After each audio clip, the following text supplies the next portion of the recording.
You have arrived here perhaps driven by a question that haunts the corridors of your consciousness, a question that stirs in the quiet moments when the noise of the world falls away. What am I?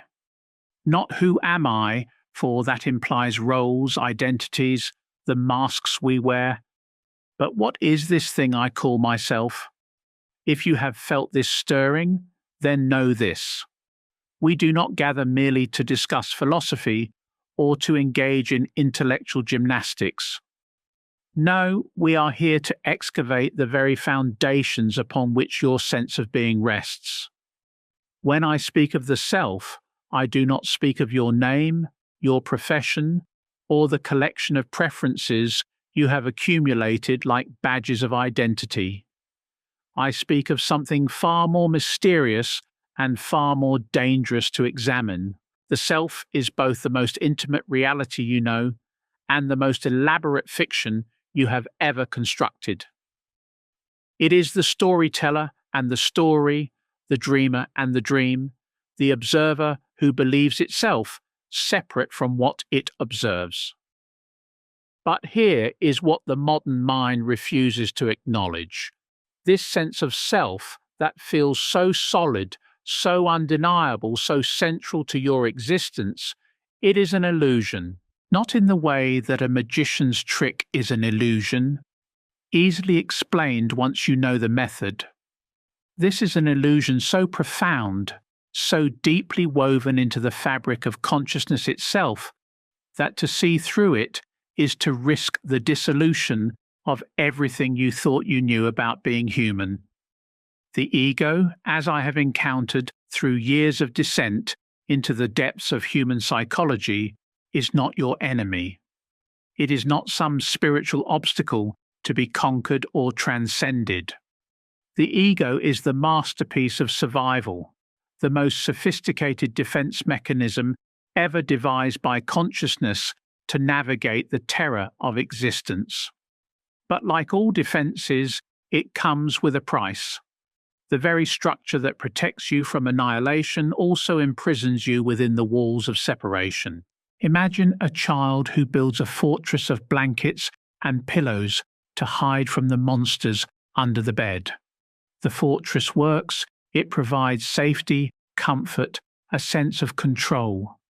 But what happens when the child grows so attached to the fortress that they forget there is a world beyond its walls? What happens when the blankets become bars and the pillows become prison walls? This is the predicament of human consciousness. We have built an identity so convincing that we have forgotten we are the architect. In the beginning, there was no self. I do not mean in some cosmic or evolutionary sense, though those dimensions exist as well. I mean in the most immediate personal sense of your own becoming.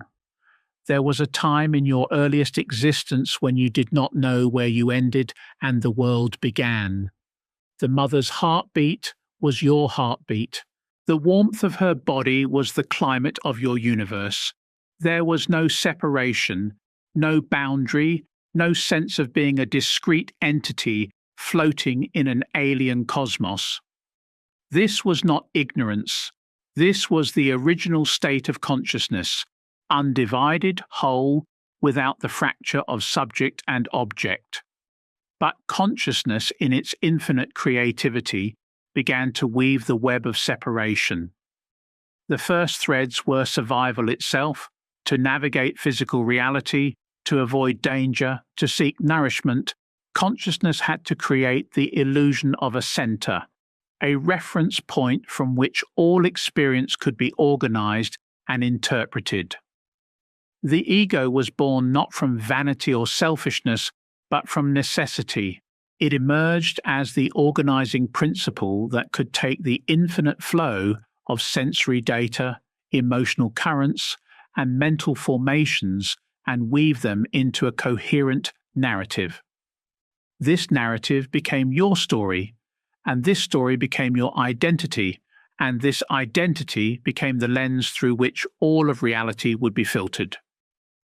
But here is the profound mystery that psychology has barely begun to understand. The ego is not a thing. It is not an organ in your brain or a structure in your psyche. The ego is a process, a constant activity of construction and reconstruction. It is the continuous act of claiming ownership over experiences that arise spontaneously in consciousness. It says, my thoughts, my feelings, my memories, my body, as if there was some central authority that possessed these phenomena. Yet when you look for this owner, this central self that claims dominion over your inner world, what do you find? You find thoughts thinking themselves, emotions arising and dissolving like weather patterns, sensations flickering in and out of awareness like flames. Where is the thinker of thoughts? Where is the experiencer of experience? The more carefully you search, the more elusive this solid self becomes. This is not a philosophical puzzle. This is the lived reality of human consciousness. The self you take to be so real, so permanent, so undeniably present, is actually a collection of mental habits, a stream of narratives, a constantly shifting constellation of identifications that coalesce around the word I. Like a river that appears solid from a distance, but reveals itself to be pure movement. When examined closely, the self is a dynamic process masquerading as a static entity. The ego accomplishes this masterful deception through a mechanism I call the ownership reflex. Every experience that arises in consciousness is immediately claimed by the ego as mine. A thought appears, the ego says, I am thinking. An emotion surfaces, the ego declares, I am feeling. A memory emerges, the ego announces, I remember. This constant claiming creates the illusion of a central self that stands apart from and possesses its experiences. But what if this claiming is optional? What if the thoughts, emotions, sensations, and perceptions that you take to be yours are actually impersonal phenomena arising in the open space of awareness? What if the self that seems so real is actually a case of mistaken identity, a confusion between the temporary contents of consciousness and consciousness itself? This confusion runs so deep that most people never question it. They live their entire lives identified with the stream of mental activity, believing themselves to be the narrator of their inner monologue, the author of their thoughts, the owner of their experiences. They suffer when the stream contains painful content and celebrate when it contains pleasurable content, not realizing that they are neither the stream nor separate from it. The birth of ego consciousness is not a single event, but a gradual process that unfolds throughout early development. The infant begins to recognize faces, to distinguish between self and other, to develop a sense of agency and control. Language arrives, and with it the most powerful tool of separation ever invented, the word I. This simple sound becomes the anchor point around which the entire sense of self will crystallize. Watch a child learn to say mine, and you are witnessing the ego's birth certificate being signed. The child points to a toy, declares mine, and in that moment creates a boundary between self and world that will shape every subsequent experience. What was once a seamless field of awareness becomes divided into subject and object, owner and owned, self and other. This division is necessary for psychological development, for social functioning, for survival itself. The ego is not a mistake, it is a masterpiece of adaptive intelligence.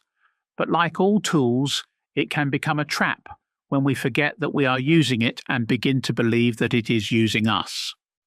When identification with the ego becomes total, when we completely lose sight of the awareness in which all experience arises, we enter what I call the prison of selfhood. In this prison, every experience is filtered through the lens of how does this affect me?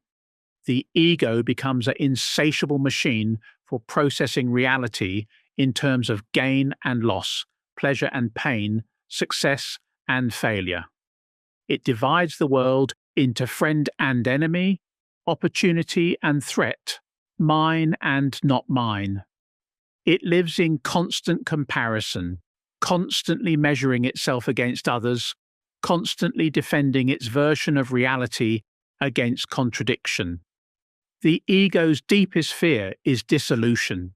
Having constructed itself as the center of experience, it cannot imagine existence without this center. The thought of death terrifies it, not just because of the loss of physical form, but because of the dissolution of the story it has spent a lifetime constructing.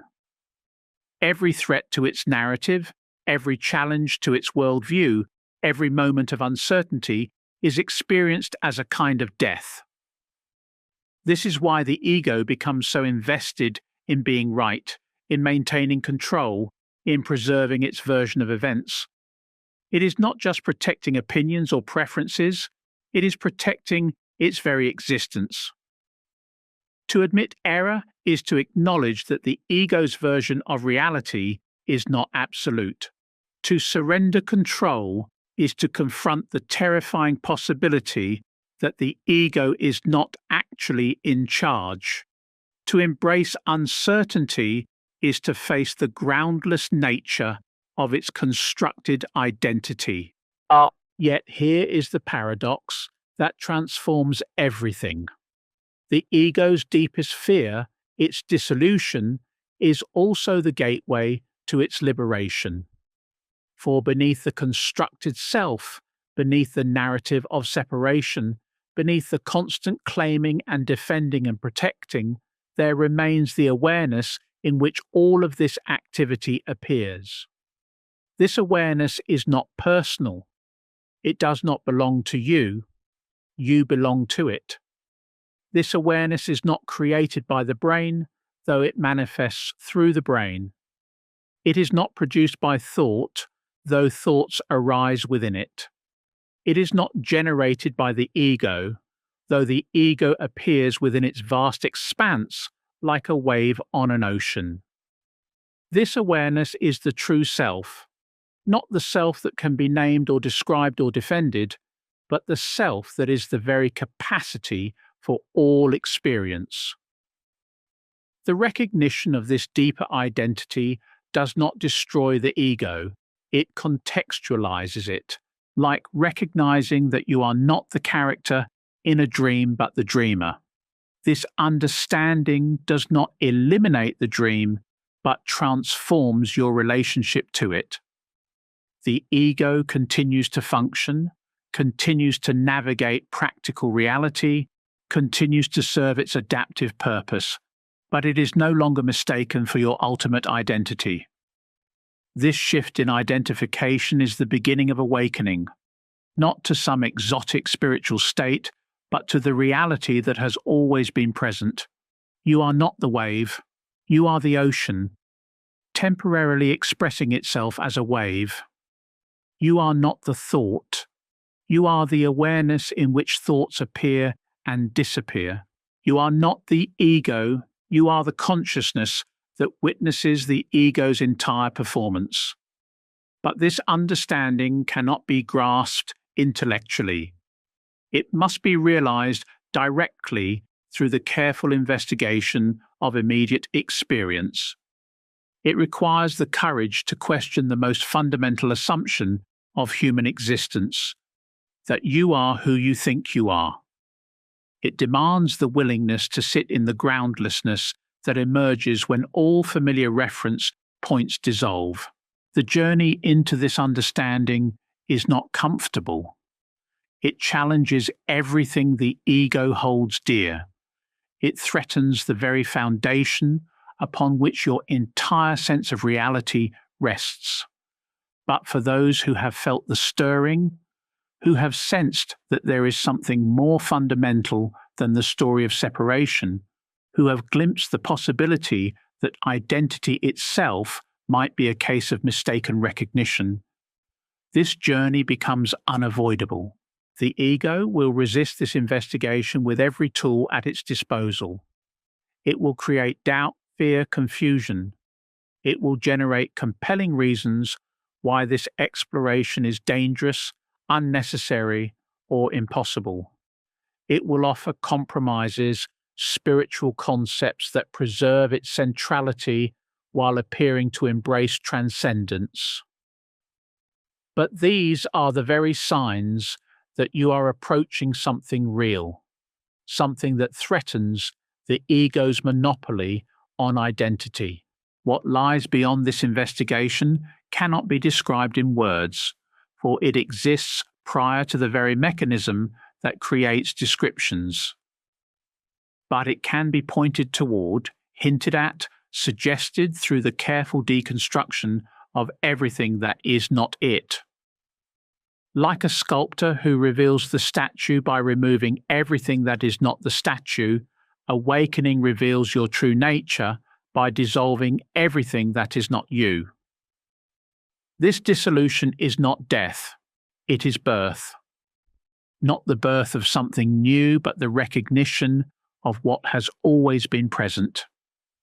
Beneath the constructed self, beneath the narrative of separation, beneath the endless claiming and defending and protecting, there is something that has never been born and can never die. Something that is closer to you than your own breath, more intimate than your deepest thoughts, more fundamental than your most basic sense of being.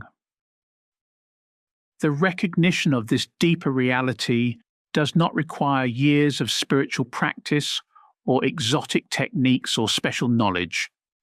It requires only the willingness to question the most basic assumption of human existence and to look directly at what remains when that assumption dissolves.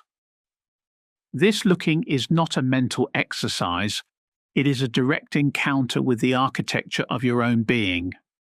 When you turn attention back upon itself, when you search for the searcher, when you attempt to locate the one who claims to be having all these experiences, something extraordinary occurs.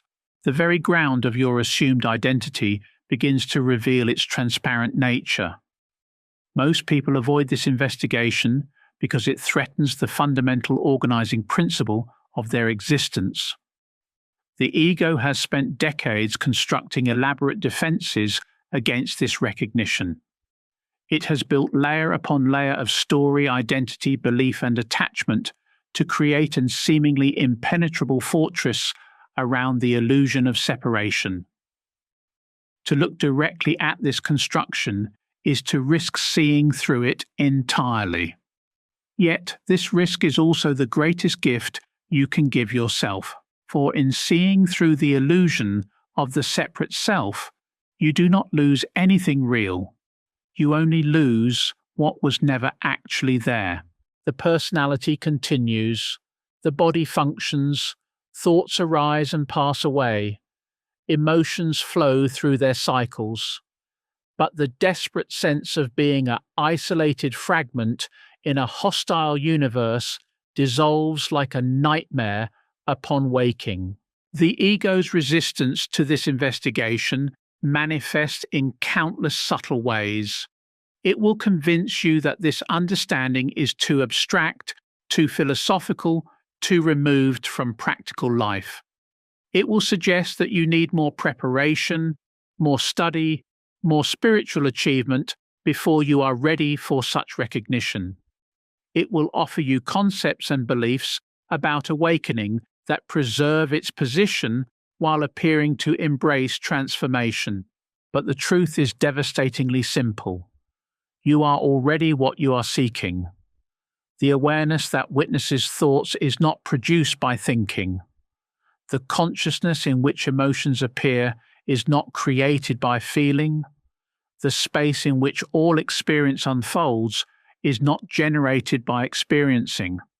This awareness, this consciousness, this space, this is your deepest identity, not as a concept to be believed, but as the most immediate and undeniable reality of your existence. Watch how the ego attempts to claim even this understanding. It will say, I am awareness, or I have realized my true nature, or I am enlightened. But awareness does not say I am awareness any more than space announces I am space. The very claiming reveals the ego's attempt to co-opt even its own dissolution. True recognition is wordless, choiceless, without an owner or claimer. The birth of ego consciousness, we must understand, occurs through a process of identification that begins in infancy and continues throughout life.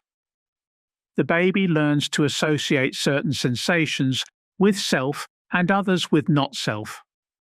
The growing child learns to identify with thoughts, emotions, preferences, and characteristics. The adolescent constructs an identity around peer groups, achievements, and rebellions. The adult solidifies this identity through career, relationships, possessions, and beliefs. Each stage of this development involves a further entrenchment in the illusion of being a separate entity navigating an external world. Yet this same process that creates the illusion also contains the seeds of its own dissolution. For consciousness, in its infinite creativity, eventually becomes curious about its own nature. The very intelligence that constructed the ego begins to question its own construction. This questioning often begins with suffering. The ego's strategies for happiness, acquisition, achievement, approval repeatedly fail to provide lasting satisfaction. No matter how much the ego accumulates, how much it accomplishes, how much recognition it receives, there remains an underlying sense of incompleteness, a persistent anxiety about its security and continuity. This suffering is not a mistake or malfunction. It is the ego's own intelligence pointing beyond itself. Like physical pain that alerts you to injury, psychological pain alerts you to the fundamental error in your identification. The very dissatisfaction that drives the ego's endless seeking is also the force that eventually turns attention back toward its source. When this turning occurs, when consciousness begins to investigate its own nature rather than constantly projecting outward, the most extraordinary discovery unfolds.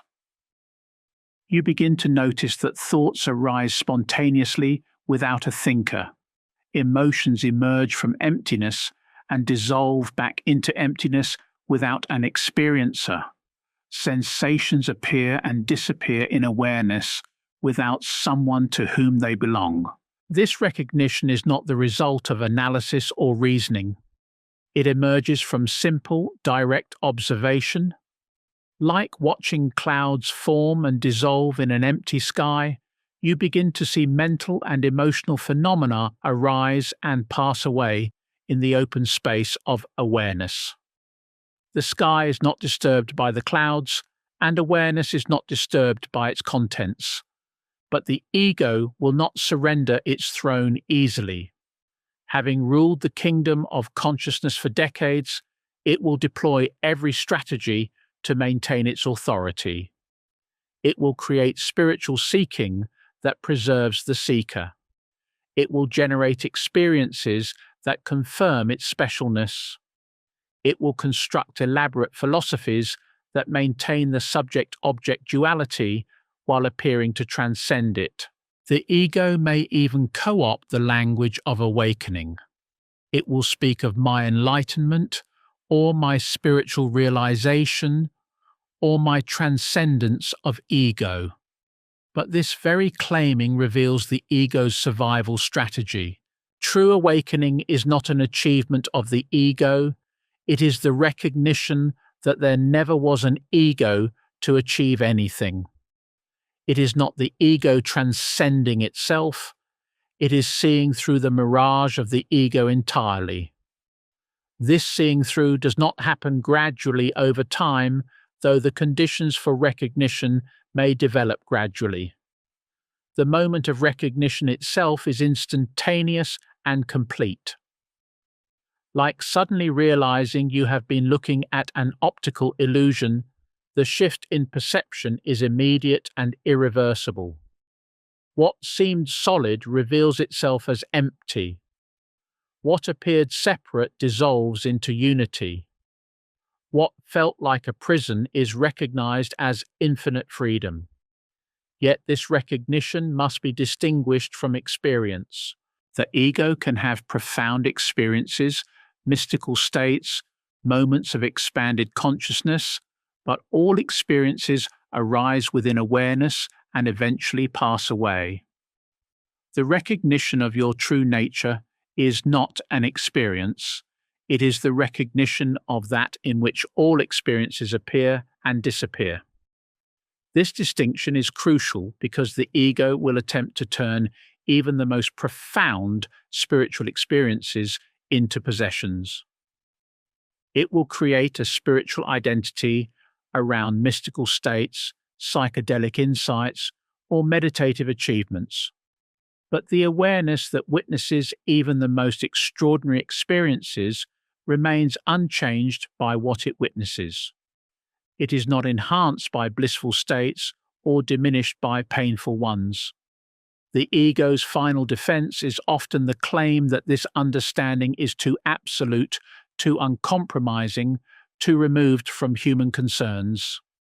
It will argue for the importance of the personal, the relative, the psychological, but this argument misses the point entirely. The recognition of your true nature does not negate the personal. It reveals the context in which the personal appears.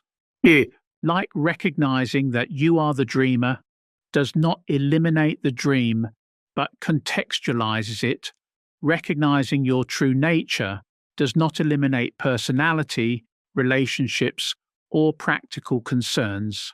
Instead, it reveals these as expressions of consciousness rather than possessions of a separate self. The waves continue to play on the ocean's surface, but they are no longer mistaken for separate entities. This recognition transforms everything while changing nothing. The same thoughts arise, but there is no thinker claiming ownership. The same emotions flow, but there is no separate self being emotional. The same sensations appear, but there is no one to whom they belong. Life continues its dance, but the dancer is revealed to be the dance itself. The profound implications of this recognition extend into every aspect of human experience. Relationships are no longer transactions between separate entities, but expressions of the one consciousness recognizing itself. Work becomes not the activity of an individual pursuing personal goals, but consciousness exploring its own creativity. Even suffering is transformed from personal affliction to impersonal phenomena arising in awareness. But perhaps the most radical transformation occurs in your relationship to death. The ego's deepest terror, its own dissolution, is revealed to be impossible. That which you truly are was never born and cannot die. Bodies appear and disappear, personalities form and dissolve, but the awareness in which all of this appears remains untouched by the comings and goings of its contents. This does not mean that physical death becomes meaningless or that grief disappears. The human dimension continues with all its joys and sorrows, but these are no longer experienced as happening to a separate self. They are recognized as movements within consciousness itself. Like waves on an ocean, they are expressions of what you are rather than events happening to you. The ego will resist this understanding with its final weapon, the accusation of nihilism or detachment. It will claim that this recognition leads to apathy, disconnection, or the abandonment of human values. But this fear reveals the ego's fundamental misunderstanding. The recognition of your true nature does not diminish your humanity. It reveals your humanity as an expression of divinity. When the boundaries of the separate self dissolve, love is revealed not as an emotion between individuals, but as the very fabric of reality.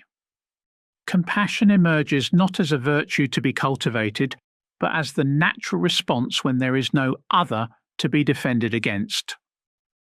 Joy appears not as the result of favourable circumstances, but as the default state of unconditioned consciousness. This is the ultimate revelation that awaits beyond the illusion of the separate self. You are not a fragment of consciousness temporarily animated by awareness. You are consciousness itself, temporarily expressing as the appearance of an individual. You are not in the universe is in you. You are not having experiences, you are the capacity for all experience. The recognition of this truth does not come through accumulation of knowledge or through the achievement of spiritual states. It comes through a profound act of subtraction, the systematic dissolution of every assumption about what you are. Like an archaeologist carefully brushing away layers of sediment to reveal an ancient artifact, you must brush away the accumulated layers of identity to reveal what has always been present. But here we encounter a paradox that confounds the seeking mind. The very effort to find your true nature reinforces the illusion that you are separate from it. The seeker seeking enlightenment, the individual pursuing awakening, the ego attempting to transcend itself, all of these activities presuppose the very separation they claim to want to dissolve. It is like trying to bite your own teeth or lift yourself by your own bootstraps. This paradox has trapped countless spiritual seekers in what I call the labyrinth of becoming.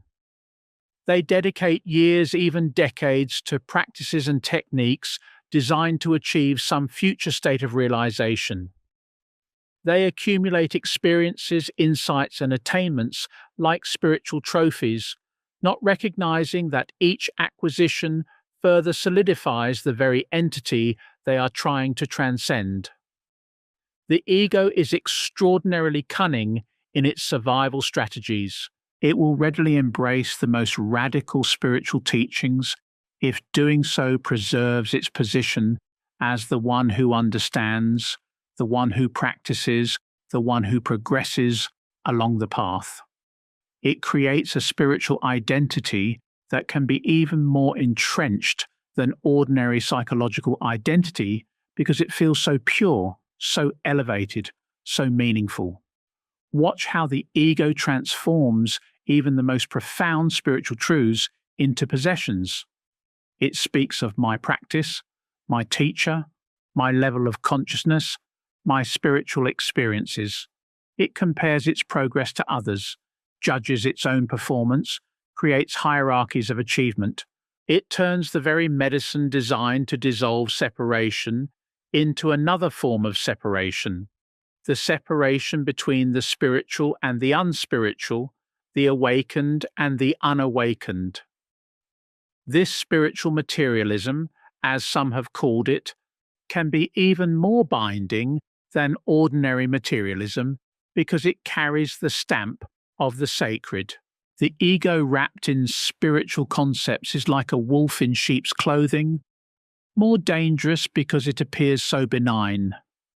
It can spend lifetimes pursuing liberation while never questioning the fundamental assumption that there is someone there to be liberated. Yet this very trap contains its own escape. The futility of seeking eventually becomes so apparent, the exhaustion of the spiritual quest so complete, that something gives up. Not the dramatic surrender of achieving some exalted state, but the quiet recognition that the seeker was always a mirage, Like a desert traveler who finally realizes that the oasis on the horizon was always just shimmering heat, the spiritual seeker eventually sees through the illusion of the one who seeks. This giving up is not defeat. It is the most profound victory possible. But it is not the ego's victory. It is victory over the ego, or more precisely, victory over the illusion that there ever was an ego to begin with. It is the recognition that what you were seeking was never absent. What you were trying to become, you already are. What you were attempting to achieve was always your most fundamental reality. The moment this recognition dawns, the entire spiritual search is revealed as a cosmic joke. Not a cruel joke, but the kind of loving joke that existence plays on itself. Like hide and seek, where the hider forgets they are hiding and becomes convinced they are lost, consciousness hides from itself so convincingly that the discovery of its own nature becomes the greatest adventure possible. But we must be careful not to romanticize this recognition or turn it into another spiritual achievement. The ego will attempt to claim even its own dissolution as a personal accomplishment. It will say, "I have awakened, I have realized my true nature, I have transcended the ego." But awareness does not claim to be aware any more than wetness claims to be wet, or space announces its spaciousness. True recognition is choiceless, wordless, without an owner. It is not the ego recognizing its true nature. It is the dissolution of the ego in the face of what was always already present. Like a wave discovering it is ocean, there is no separate wave left to claim the discovery. There is only ocean recognizing its own nature through the temporary play of waves. This dissolution does not happen in some dramatic moment of cosmic consciousness, though such experiences may occur. More often, it happens in the most ordinary moments, while washing dishes, walking down the street, sitting in traffic. Suddenly, the question, "Who is experiencing this?" yields no answer. The sense of being a separate experiencer simply evaporates, leaving only experiencing itself. Without the filter of the ego, reality is revealed in its naked immediacy. Colors appear more vibrant not because they have changed, but because there is no separate observer standing apart from the seeing. Sounds ring with crystalline clarity, not because they are different, but because there is no listener creating distance from the hearing. Thoughts arise with perfect transparency, not because thinking has improved, but because there is no thinker claiming ownership of mental activity. This is not a special state that comes and goes. It is the recognition of what is always already the case. The ego was never actually in the way because the ego was never actually there. It was a convincing illusion, like a movie projected on the screen of awareness.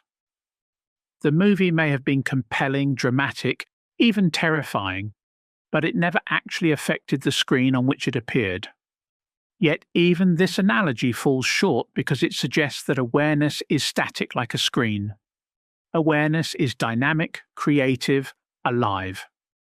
It is not a blank canvas upon which experience is painted. It is the very capacity for all experience. Without awareness, there would be no thoughts to think, no emotions to feel, no sensations to sense, no perceptions to perceive. Awareness is not the container of experience. It is the very possibility of experience itself. The ego's entire existence was predicated on the assumption that awareness was produced by something else, by the brain, by neural activity, by chemical processes. But when you look directly at awareness itself, this assumption crumbles.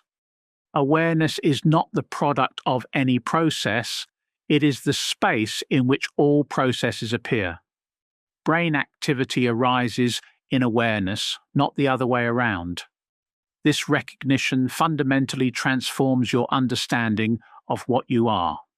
You are not a biological organism that has somehow developed consciousness. You are consciousness itself, temporarily expressing through the appearance of a biological organism. You are not in your body. Your body appears in you. You are not in the world appears in you. This is not metaphysical speculation. It is the most immediate and undeniable fact of your existence.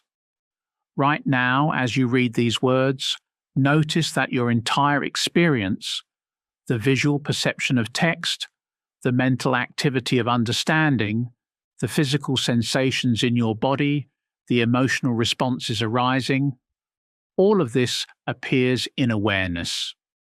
Without awareness, none of it could be known. Awareness is not one element among others in your experience. It is the very condition that makes all experience possible. The ego's story of being a separate self navigating an external world is revealed as a conceptual overlay on this immediate reality. Like mistaking a rope for a snake in dim light, the ego mistakes the movements of awareness for the activity of a separate entity. But when the light of direct investigation is turned on, the snake is revealed to have been rope all along. This investigation need not take years or require special techniques.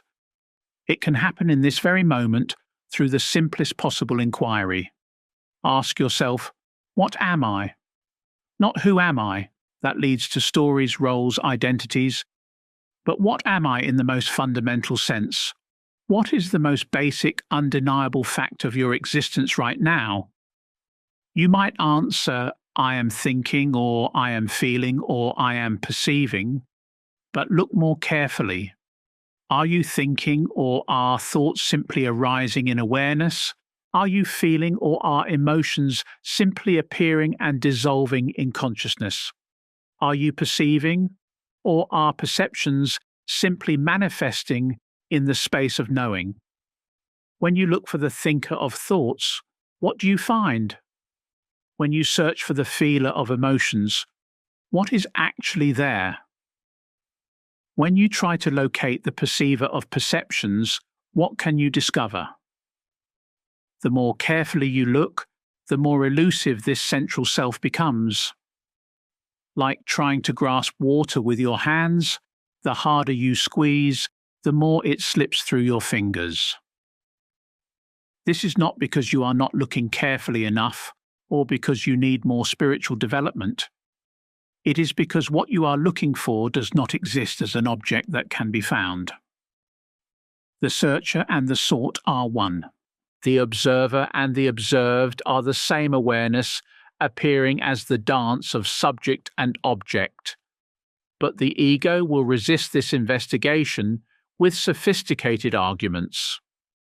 It will claim that without a self, there would be no moral responsibility, no personal growth, no meaning to human relationships. It will warn of the dangers of dissolution, of losing your humanity, of becoming indifferent to suffering. These fears reveal the ego's fundamental misunderstanding of what this recognition actually entails. The dissolution of the ego does not eliminate the human dimension. It reveals the human as an expression of the divine. Personality continues to function, but it is no longer mistaken for your ultimate identity. Relationships continue to unfold, but they are recognized as consciousness relating to itself. Moral action becomes even more natural because there is no separate self to defend or promote at the expense of others. When there is no ego to protect, compassion is not a virtue to be cultivated. It is the spontaneous response to apparent suffering. When there is no separate self to promote, love is not an emotion to be felt.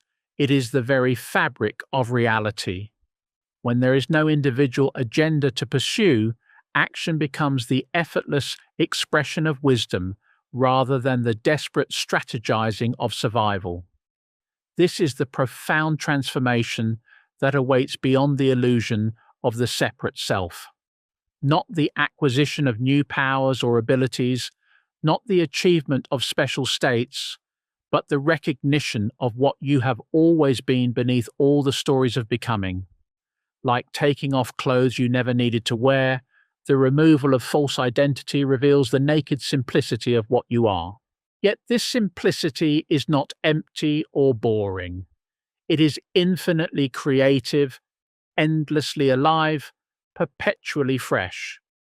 Without the ego's constant commentary and interpretation, each moment reveals itself as unprecedented, unrepeatable, miraculous.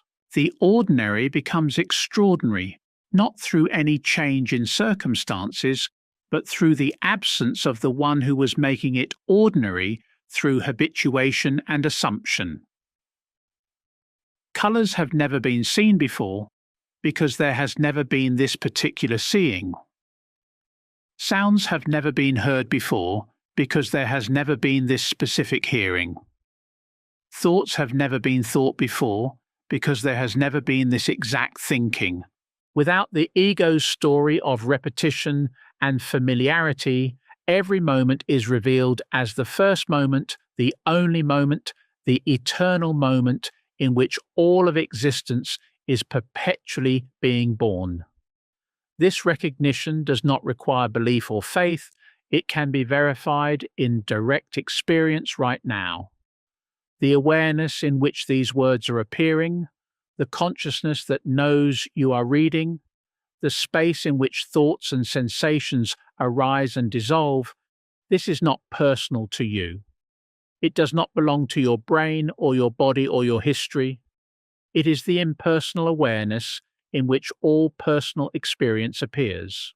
When you recognize this impersonal awareness as your true nature, the entire universe is revealed as your own infinite self, expressing as the beautiful multiplicity of apparent forms. You are not in relationship with others. You are the very capacity for all relationship. You are not experiencing the world. You are the world experiencing itself as you. This recognition brings us to the threshold of a deeper mystery, one that the mind cannot grasp because the mind itself is what must be seen through. The ego, in its final desperate maneuver, will attempt to understand awakening conceptually, to turn even this ultimate recognition into another piece of knowledge to be possessed. But understanding your true nature is not like understanding mathematics or history. It is not the acquisition of information about reality. It is the dissolution of the one who would acquire such information. Watch how the mind approaches this investigation. It wants to know, how do I realize my true nature? But this very question contains the assumption that there is someone there to realize something that is currently absent. It presupposes the existence of the very entity whose reality is being questioned. It is like asking, how do I stop dreaming? While remaining convinced that you are the character in the dream rather than the dreamer. The ego's approach to awakening is fundamentally flawed because it treats consciousness as an object to be attained rather than recognizing it as the subject that cannot be objectified. You cannot step outside of consciousness to examine it any more than you can step outside of space to measure it. You cannot become what you already are, any more than water can become wet or fire can become hot. Yet this does not mean that investigation is pointless. The value lies not in arriving somewhere new, but in recognizing where you have always been. Like a person who searches frantically for glasses that are sitting on their head, the searching itself eventually reveals the absurdity of looking for what was never lost. The investigation dissolves the investigator, the seeking exhausts the seeker, the question consumes the questioner. This dissolution is not a violent destruction, but a gentle melting, like ice returning to water. The ice does not go somewhere else. It simply reveals its true nature as H2O. The wave does not disappear when it recognizes itself as ocean. It continues to dance on the surface while knowing its essential nature as water. The ego does not vanish when its illusory nature is seen through. It continues to function while being recognized as a temporary expression of consciousness rather than an independent entity. But here we must address the ego's most sophisticated defense, the spiritual ego that claims to have transcended ordinary ego. This is perhaps the most dangerous trap because it appears so enlightened. The spiritual ego speaks the language of awakening while preserving the very structure that awakening dissolves. It says, "I am consciousness," instead of "I am John." But the I, claiming consciousness, is the same illusory entity that previously claimed personal identity. This spiritual identity can be even more entrenched than ordinary personality because it feels so pure, so elevated, so meaningful. The ego wrapped in enlightenment concepts is like a virus that has developed immunity to the medicine designed to eliminate it. It can spend lifetimes discussing non-duality while never questioning the reality of the one who discusses it. The spiritual ego creates elaborate hierarchies of realization, sophisticated philosophies of awakening, complex practices for achieving liberation. It measures its progress against others, judges the authenticity of teachings, creates exclusive communities of the awakened versus the unawakened. All of this activity preserves the fundamental assumption of separation while appearing to embrace unity. Even more subtly, the spiritual ego can claim humility while remaining supremely arrogant. It speaks of surrendering the ego while strengthening its position as the one who surrenders. It discusses the absence of the self while reinforcing the presence of the one who has this understanding. It teaches about no self while building an identity around being a teacher of no self. This is why traditional teachings often emphasize the importance of a qualified guide, someone who has seen through not only the ordinary ego, but also the spiritual ego's infinite capacity for self-deception. But even here, the ego can transform the student-teacher relationship into another form of separation, another hierarchy to climb, another identity to assume. The most direct path through this maze of spiritual ego is the recognition that there is no path and no one to walk it. This is not a teaching to be understood, but a reality to be recognized. The very search for awakening presupposes the absence of what is always already present. The very effort to transcend ego reinforces the reality of the ego that needs transcending. Yet this recognition cannot be forced or manufactured. It arises spontaneously when the futility of seeking becomes so apparent that seeking simply exhausts itself. Like a top that spins frantically until it finally comes to rest, the ego's activity eventually winds down, not through effort but through the natural exhaustion of its own momentum. This winding down often happens in the most ordinary moments, not during profound meditation or mystical experiences, but while brushing teeth, answering emails, waiting at traffic lights. Suddenly, the question, "Who is doing this?" yields no answer. The sense of being a separate doer simply evaporates, leaving only doing itself, not the dramatic dissolution of cosmic consciousness, but the quiet recognition that there was never anyone there to dissolve. Without the ego's constant narration, reality reveals its immediate intimacy. The distance between observer and observed collapses into pure experiencing. The gap between subject and object dissolves into seamless knowing. The separation between inside and outside evaporates into boundless being. What remains is not a thing that can be described, but the very capacity for all description. This capacity is not empty like a vacant room. It is pregnant with infinite potential. It is not static like a photograph. It is dynamic like a living flame. It is not impersonal like a machine. It is more intimate than your own heartbeat. Yet none of these analogies capture what cannot be captured.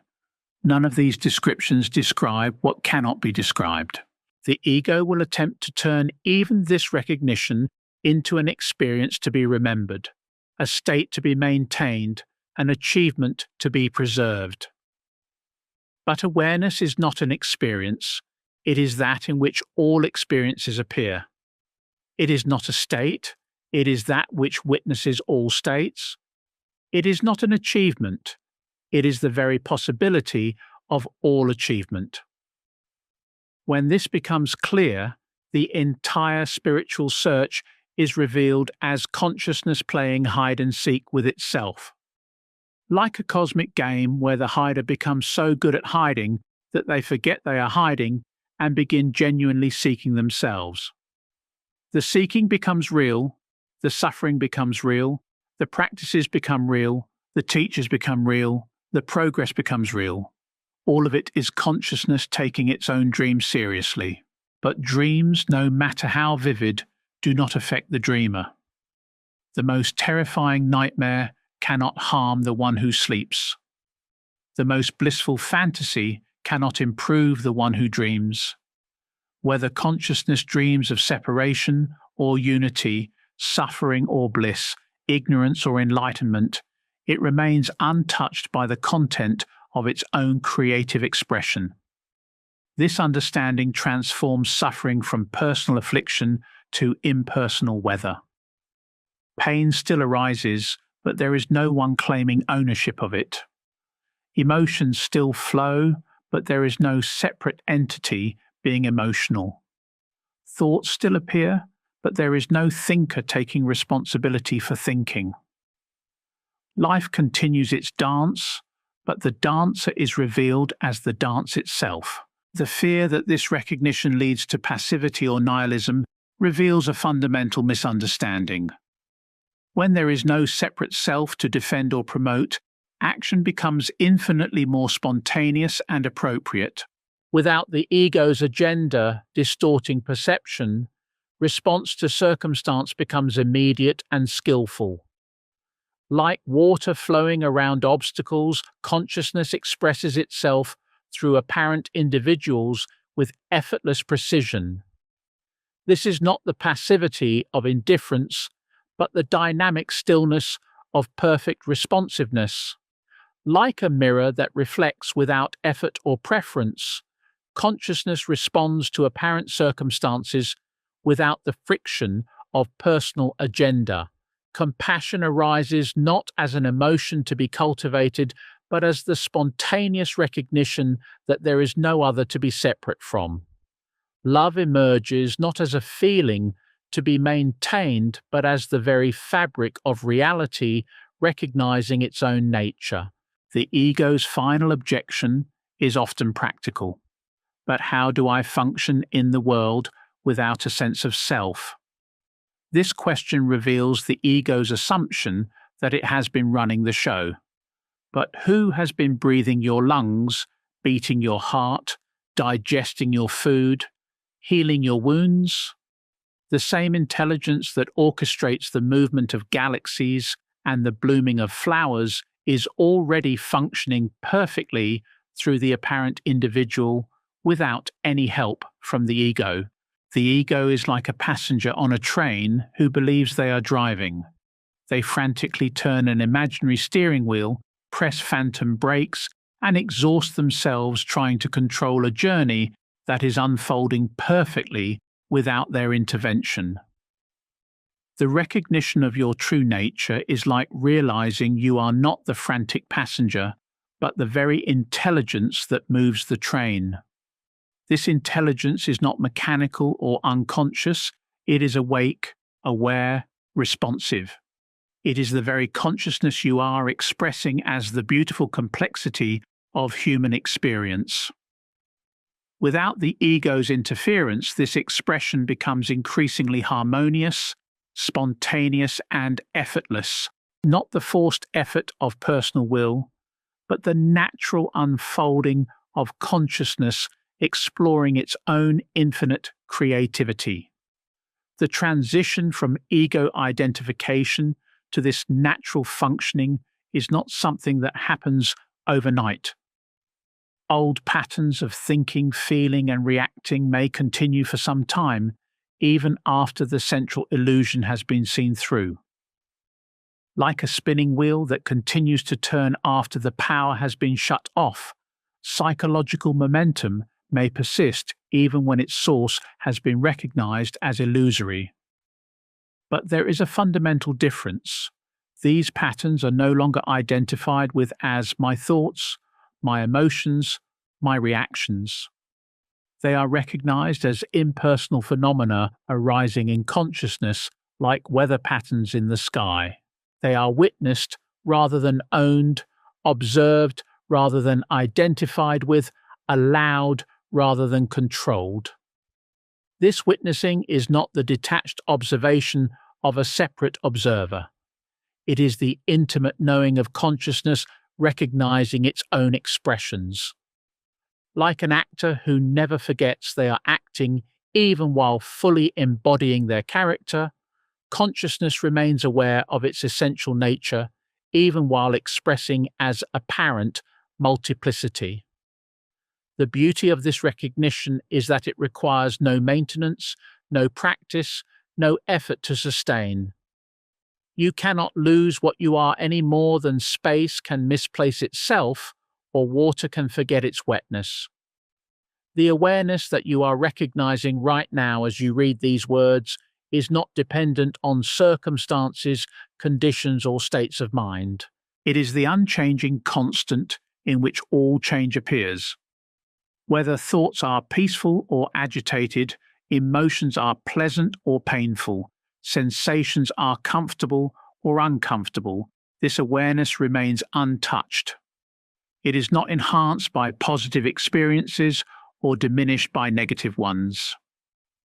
It is the neutral screen on which all experiences are projected, the transparent lens through which all perceptions are known, the silent witness to all the drama of human existence.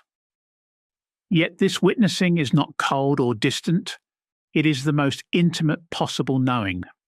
It is consciousness knowing itself through its own expressions, awareness being aware of its own creativity, existence experiencing its own being. There is no gap between the knower and the known, because they are one movement of knowing itself.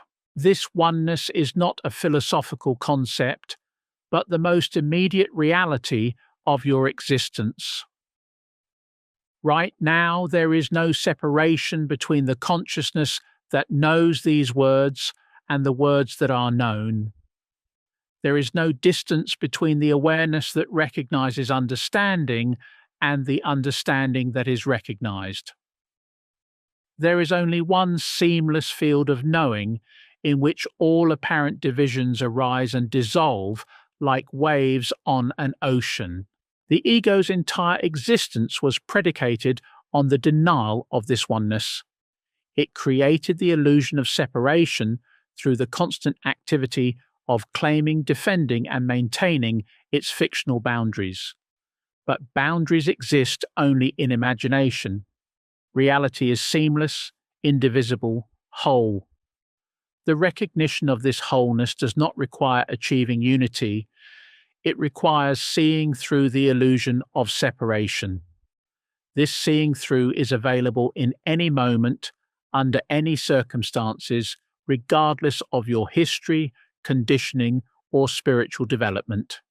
It does not depend on having the right teacher, practicing the right technique, or understanding the right philosophy. It is as available to the skeptic as to the seeker, as accessible to the beginner as to the advanced practitioner.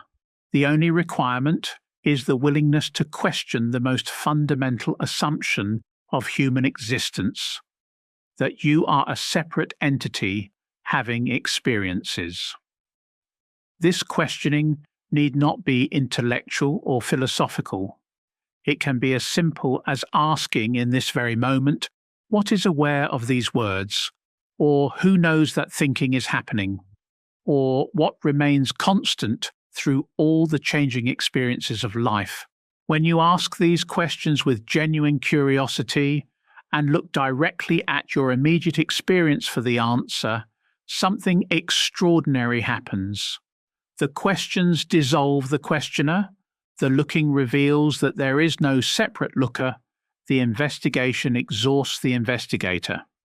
What remains cannot be described because it is prior to all description, but it can be recognized because it is what you are. This recognition is not the end of seeking, it is the beginning of living. Not living as a separate individual trying to get somewhere else, but living as consciousness celebrating its own existence through the beautiful play of apparent form. Every moment becomes a fresh expression of your infinite nature, every experience a new way of knowing yourself, every relationship a dance of the one appearing as many. The ego's drama of becoming gives way to the simple joy of being. The desperate search for meaning yields to the recognition that you are meaning itself. The fear of death dissolves in the understanding that what you truly are was never born and cannot die. The anxiety about the future melts in the realization that there is only this eternal present in which all time appears. This is the ultimate joke that consciousness plays on itself, hiding so completely that the search becomes real, suffering so convincingly that relief becomes precious, forgetting so thoroughly that remembering becomes blissful.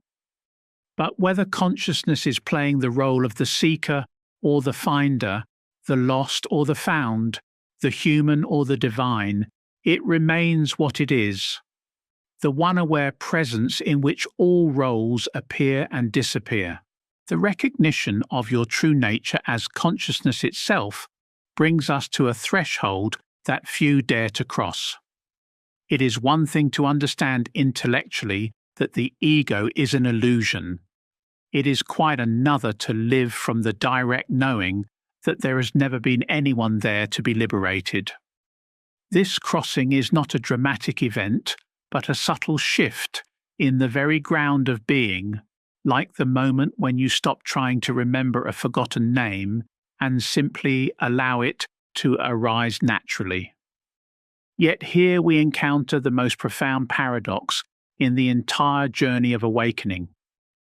The very consciousness that created the illusion of separation is the same consciousness that recognizes its own nature. The ego that seems to resist dissolution is itself an expression of the awareness that is already free. It is like discovering that the prison you have been trying to escape was always made of light, and the prisoner you thought you were was always the warden dreaming of captivity. This paradox cannot be resolved through logic or reasoning. It dissolves only in direct recognition. When you truly see that thoughts think themselves, that emotions feel themselves, that perceptions perceive themselves, the question of who is having these experiences becomes meaningless. There is no experiencer separate from experiencing, no knower apart from knowing, no being distinct from being aware. But the mind will resist this recognition with its most sophisticated arguments.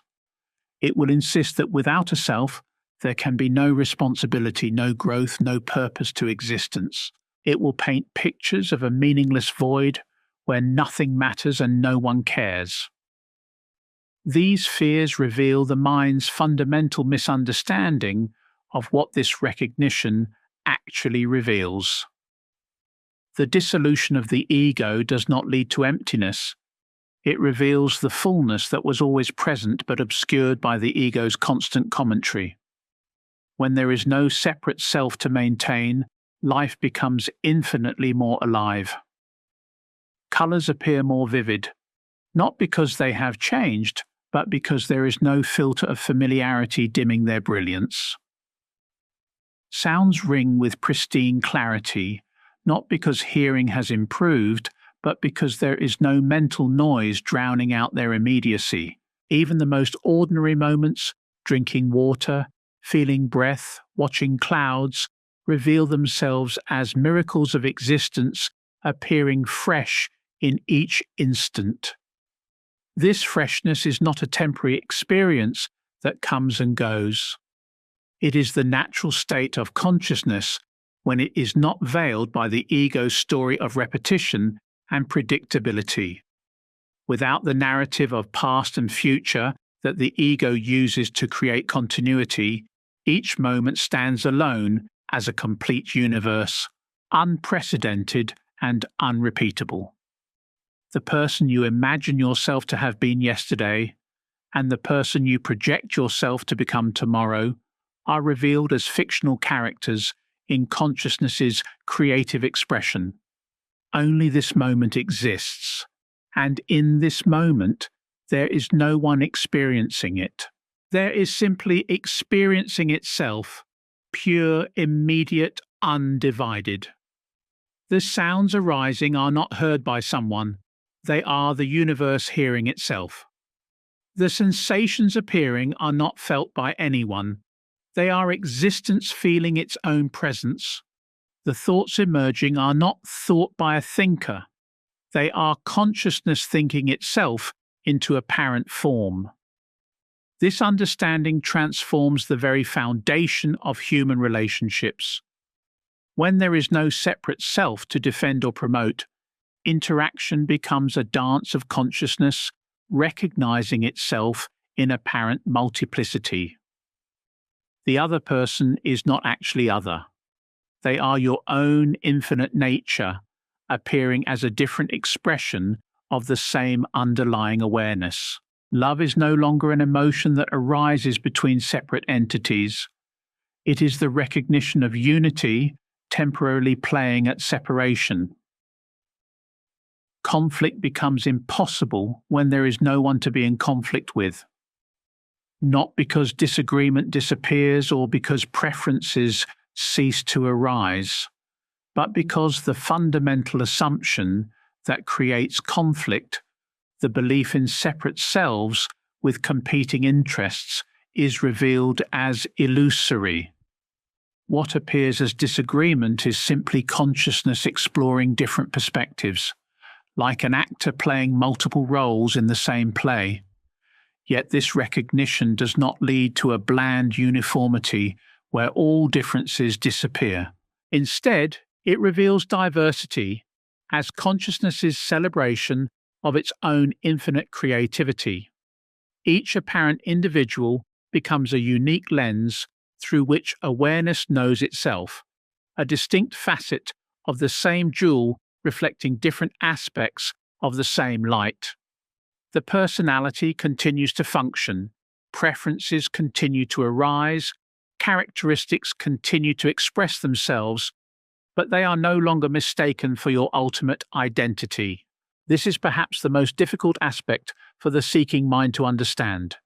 It expects awakening to change everything, to transform the person into something extraordinary, to eliminate all human characteristics and replace them with some kind of generic enlightenment. But the recognition of your true nature does not make you superhuman. It reveals your humanity as an expression of the divine playing at being human.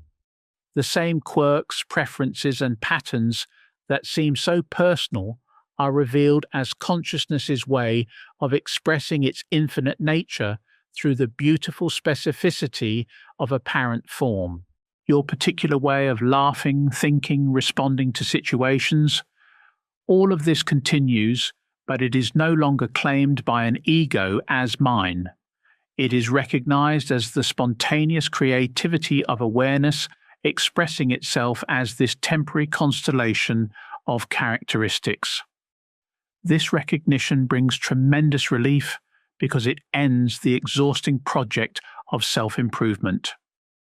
The ego is constantly trying to become something other than what it is: more spiritual, more successful, more lovable, more enlightened. But when there is no ego to improve, this entire struggle simply collapses. What remains is the effortless expression of your essential nature, which needs no enhancement because it is already perfect as it is. Perfection here does not mean flawless according to some external standard. It means complete, whole, lacking nothing essential. Like a wave that is perfectly wave-like without needing to become more watery, consciousness expressing as apparent individuality is perfectly itself without needing to become more conscious. The seeking ends not because the goal has been achieved, but because it is recognized that there was never anywhere to go. This can be profoundly disorienting for a mind that has organized its entire existence around the project of becoming. Without the future goal to strive toward, without the past mistakes to overcome, without the present moment to improve, what is there to do? This question reveals the ego's assumption that consciousness needs to be doing something, that awareness requires activity to justify its existence. But consciousness is not in the business of justification, it simply is. Like space that requires no activity to be spatial, awareness needs no doing to be aware. The frantic activity of becoming gives way to the natural rhythm of being, which includes both movement and stillness, action and rest, expression and silence. Without the ego's agenda driving every moment, life becomes a spontaneous unfolding rather than a strategic campaign. This spontaneity is not random or chaotic, it is infinitely intelligent. The same awareness that orchestrates the precise dance of subatomic particles and the elegant spiral of galaxies is expressing itself through the apparent individual. Without the ego's interference, this expression becomes increasingly harmonious, creative, and responsive to the needs of the moment. But the ego will not surrender its illusion of control easily. It will create subtle forms of seeking even within the recognition of no self. It will turn awakening into another identity, non-duality into another philosophy, presence into another practice.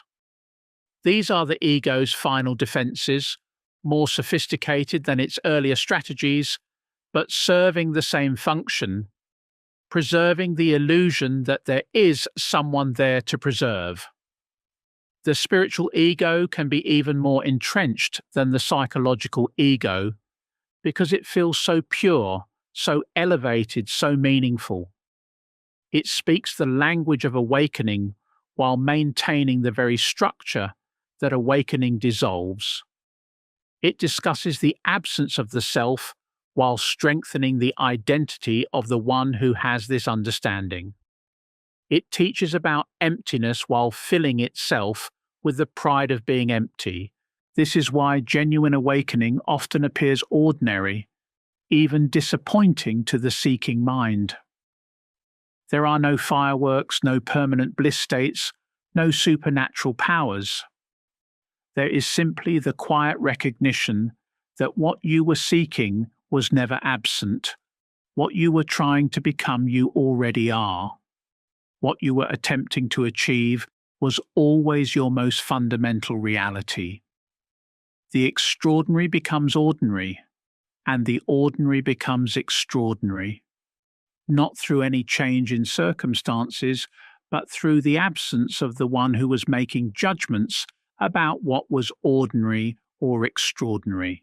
Without the ego's constant evaluation and comparison, each moment reveals itself as equally miraculous, the movement of breath as wondrous as the movement of stars, the arising of thought as mysterious as the arising of universes.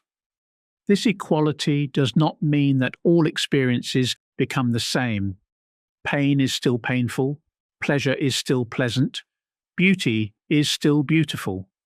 But none of these experiences are claimed by a separate self as my pain, my pleasure, my experience of beauty. They are recognized as the natural movements of consciousness exploring its own infinite nature through the vehicle of apparent form. The personal continues to function, but it is no longer personal. Like an actor who never forgets they are acting even while fully embodying their character, consciousness expresses as apparent individuality while remaining aware of its essential nature as the one appearing as many. The role is played with complete authenticity while the player remains free of identification with the role. This freedom is not the ego's freedom to do whatever it wants. It is freedom from the ego's tyranny of wants and don't wants, likes and dislikes, fears and desires. When there is no separate self to be satisfied or threatened, action arises from a deeper intelligence than personal preference. Response to circumstances becomes immediate and appropriate, like water flowing around obstacles without resistance or strategy. Yet this does not mean that preferences disappear or that the human dimension becomes irrelevant. Preferences continue to arise, but they are held lightly rather than desperately. Decisions are made, but without the weight of a separate self who must live with the consequences. Plans are formed, but without attachment to outcomes. The human dance continues, but the dancer is revealed as dancing itself. This revelation transforms suffering from personal affliction to impersonal weather. Physical pain still arises when the body is injured, but there is no separate sufferer claiming ownership of the pain. Emotional turbulence still occurs when circumstances trigger old patterns, but there is no individual being emotional. Mental agitation still appears when challenging situations arise, but there is no thinker taking responsibility for thinking. Without the ego's story of victimhood, suffering loses its psychological dimension while retaining its immediate reality. Pain is just pain, not my pain, with all the associated narratives of why it shouldn't be there, how unfair it is, what it means about the future. Fear is just fear, not my fear, with all the accompanying stories of inadequacy, danger, and doom.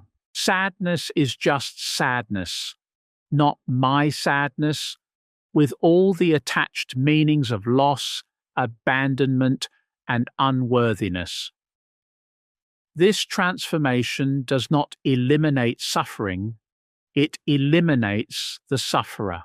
What remains is the pure experiencing of whatever is arising, without the additional layer of psychological suffering that comes from the ego's resistance to what is.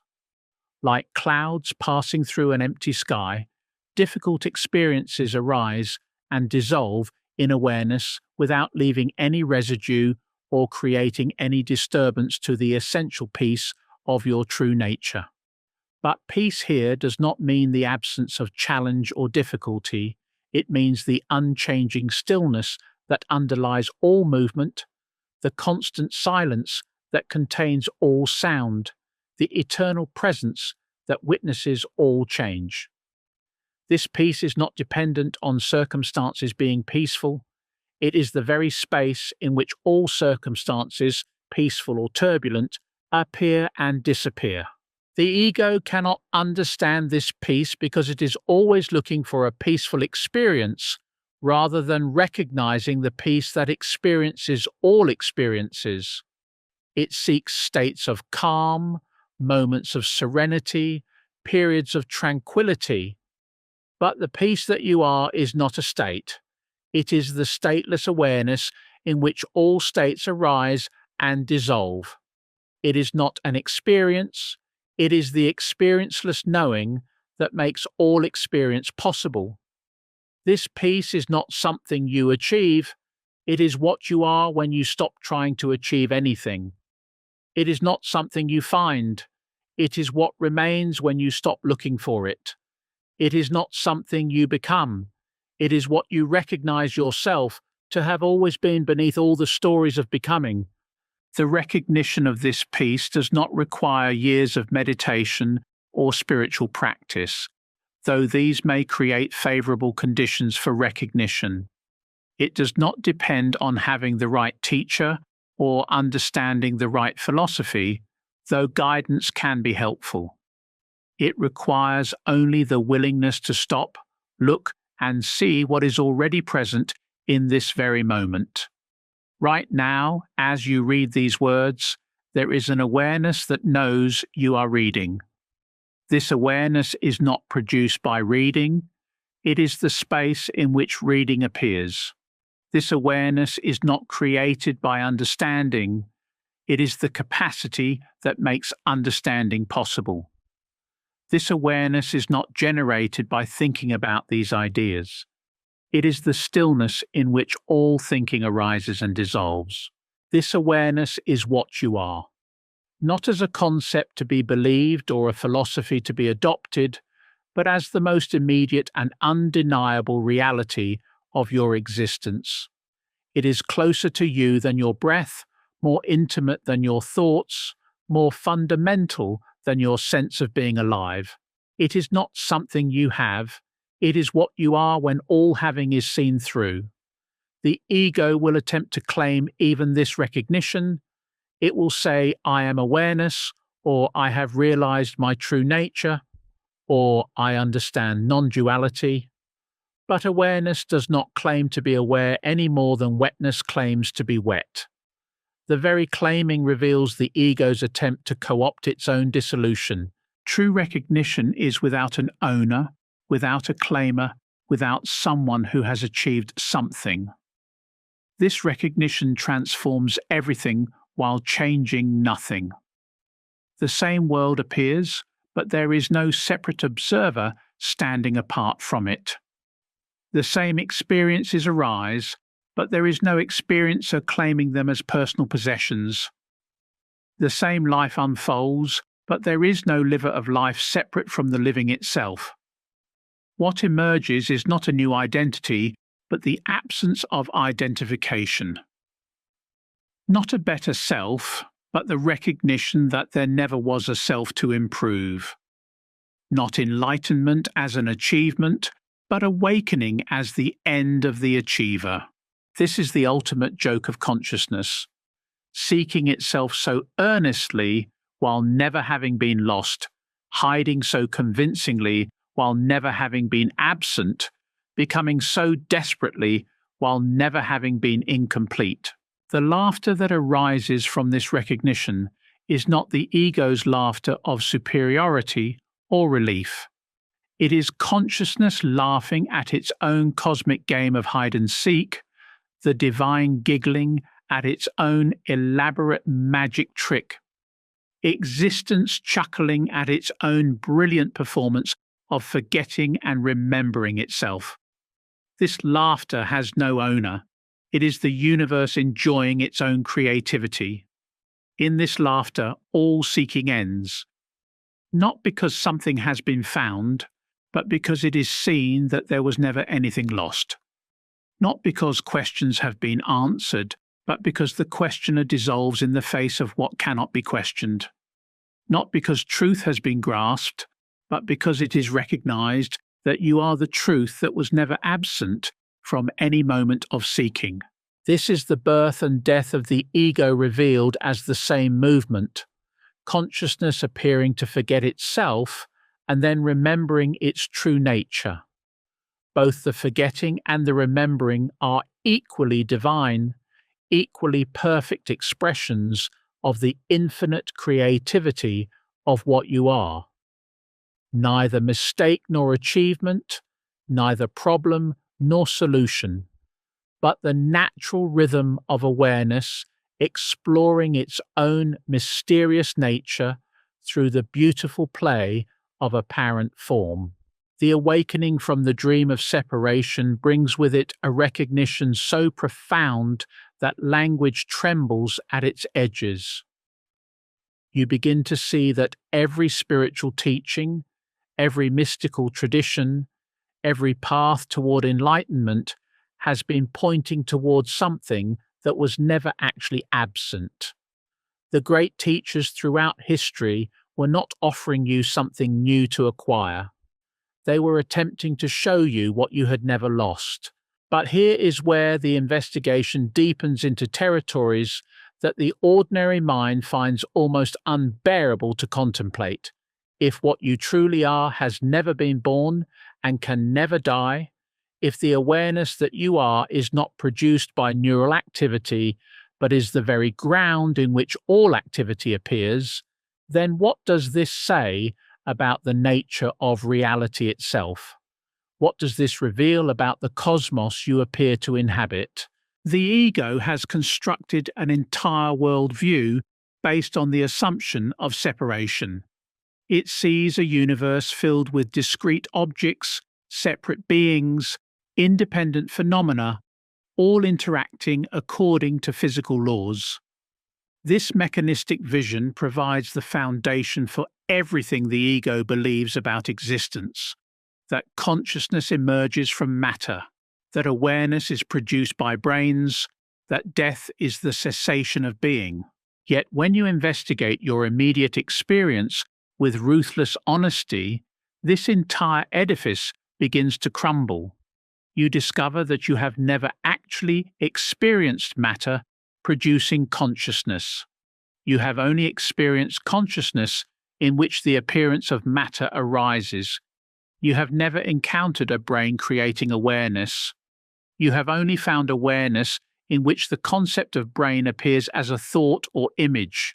This reversal is so radical that the mind recoils from its implications. If consciousness is not produced by matter, then what is matter? If awareness is not created by the brain, then what is the brain? If you are not contained within the universe, then what is the universe? These questions lead to a recognition that undermines every assumption upon which ordinary experience is built. The universe that appears to surround you, with its galaxies and planets, its history stretching back billions of years, its vast spaces and tiny particles, all of this appears in consciousness. Not in your personal consciousness, as if you were imagining it, but in the impersonal awareness that you are. The entire cosmos is the creative expression of consciousness, exploring its own infinite nature through the appearance of multiplicity. But the ego will resist this understanding with every philosophical weapon at its disposal. It will argue for the independent existence of matter, the objective reality of the physical world, the scientific evidence for consciousness emerging from complexity. Yet all of these arguments appear as thoughts in awareness. All evidence for an external world is experienced as perceptions in consciousness. All proof of matter exists as concepts in the very awareness whose primacy is being denied. This is not solipsism, the belief that only your personal mind exists. This is the recognition that what you call your mind is actually the infinite mind appearing as apparent individuality. What seems like other people are not products of your imagination. They are consciousness recognizing itself through the beautiful multiplicity of apparent forms. The difference is crucial. Solipsism maintains the reality of a separate self that contains everything else. True recognition dissolves the separate self and reveals everything as expressions of the same underlying awareness. The implications of this understanding extend into every corner of human experience.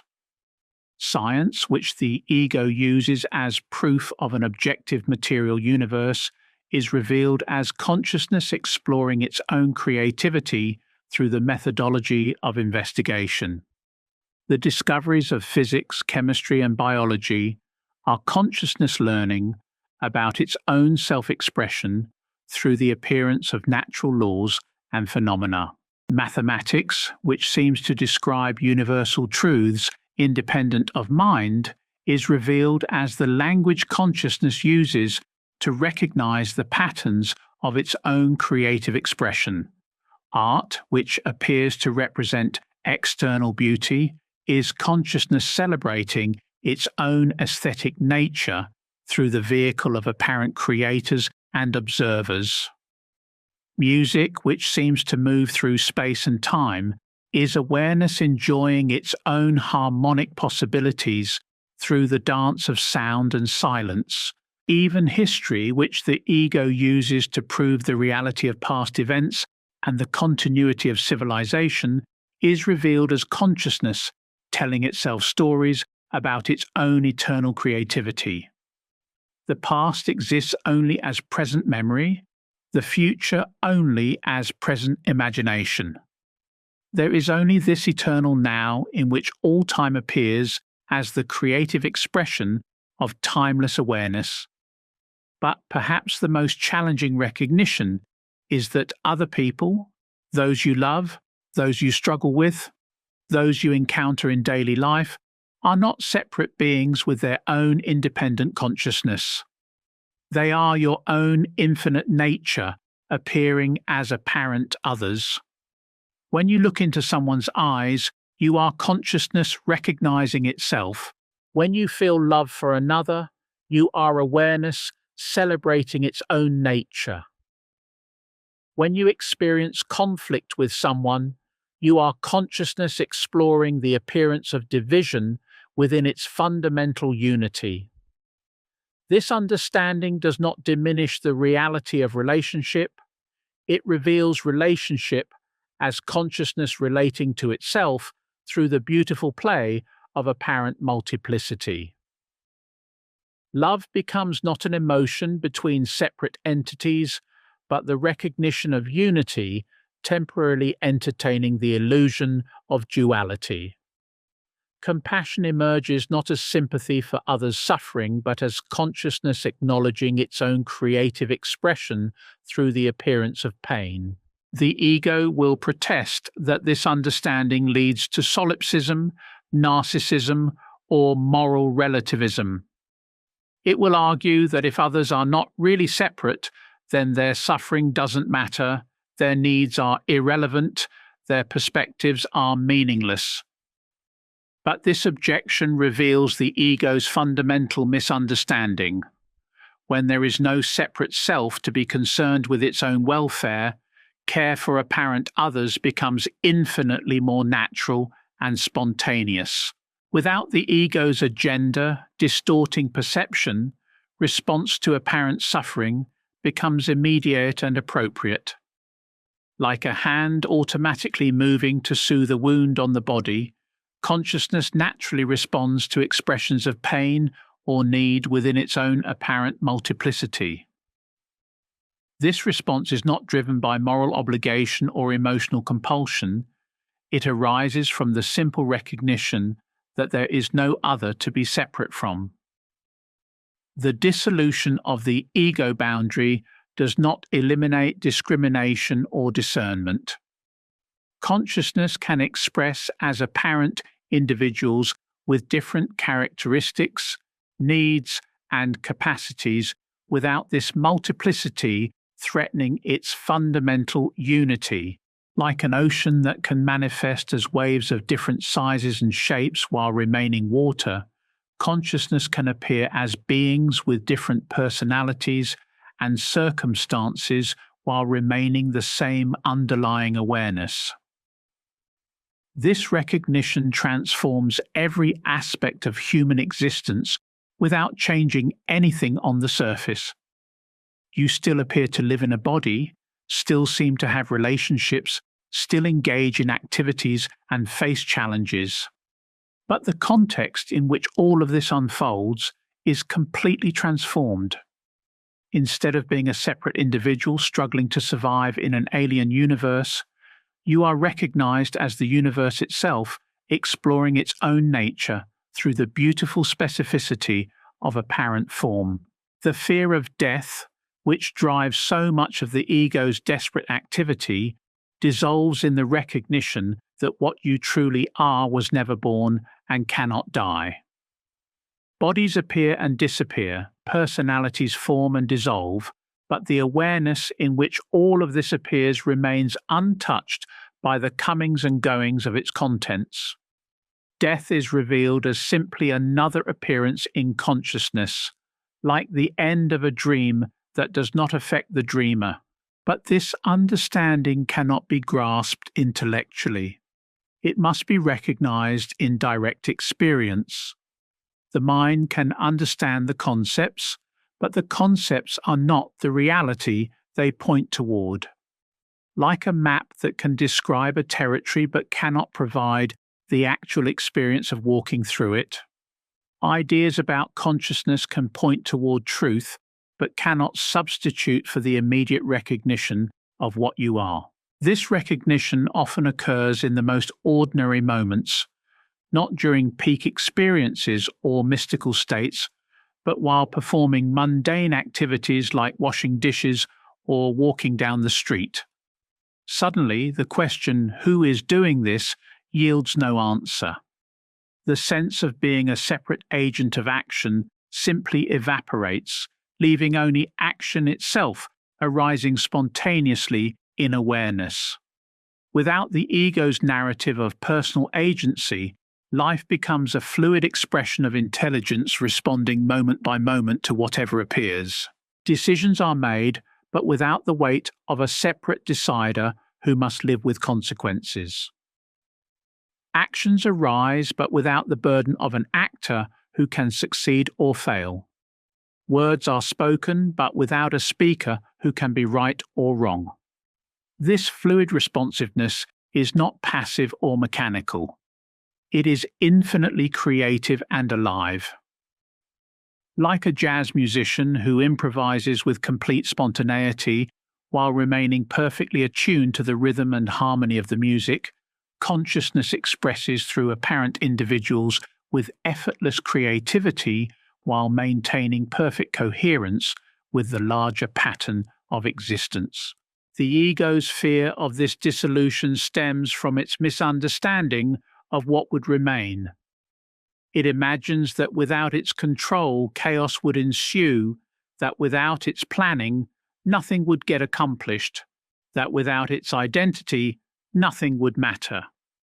But these fears reveal the ego's assumption that it has been in charge of anything to begin with. Who has been breathing your lungs while you sleep? Who has been healing your cuts and bruises?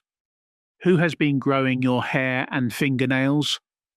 Who has been coordinating the trillions of cellular activities that keep the body functioning? The same intelligence that orchestrates these miraculous processes is already managing every aspect of existence without any help from the ego's anxious oversight. When the ego's illusion of control dissolves, this natural intelligence is free to express itself without interference. Life becomes increasingly harmonious, spontaneous, and effortless, not because circumstances necessarily become easier, but because there is no resistance to whatever appears. Like water flowing around obstacles, consciousness expresses itself through apparent challenges with fluid grace. The ego will attempt to maintain its position even within this understanding. It will create a spiritual identity around being awakened, enlightened, or realized. It will compare its level of understanding to others, judge the authenticity of teachings, create hierarchies of spiritual attainment. All of this activity preserves the fundamental illusion of separation while appearing to embrace unity. This spiritual ego can be even more entrenched than ordinary psychological identity because it feels so pure and elevated. It speaks the language of non-duality while maintaining the very structure that non-duality dissolves. It discusses the absence of the self while strengthening the identity of the one who has this knowledge. It teaches about emptiness while filling itself with the pride of being empty. The most direct antidote to this spiritual materialism is the recognition that there is no one there to be spiritual. Awakening is not an achievement of the ego. It is the dissolution of the illusion that there ever was an ego to achieve anything. Enlightenment is not a state attained by someone. It is the recognition that there is no someone to attain any state. This recognition cannot be practiced or cultivated because there is no one to practice. It cannot be maintained or sustained because there is no one to maintain anything. It cannot be lost or regained because there is no one to lose or find it. It is not a temporary experience that comes and goes. It is the permanent reality that witnesses all temporary experiences. Yet even this permanence must be understood correctly. It is not the permanence of something that persists through time, but the timeless presence in which all time appears. It is not the stability of an object that endures, but the unchanging space in which all objects arise and dissolve.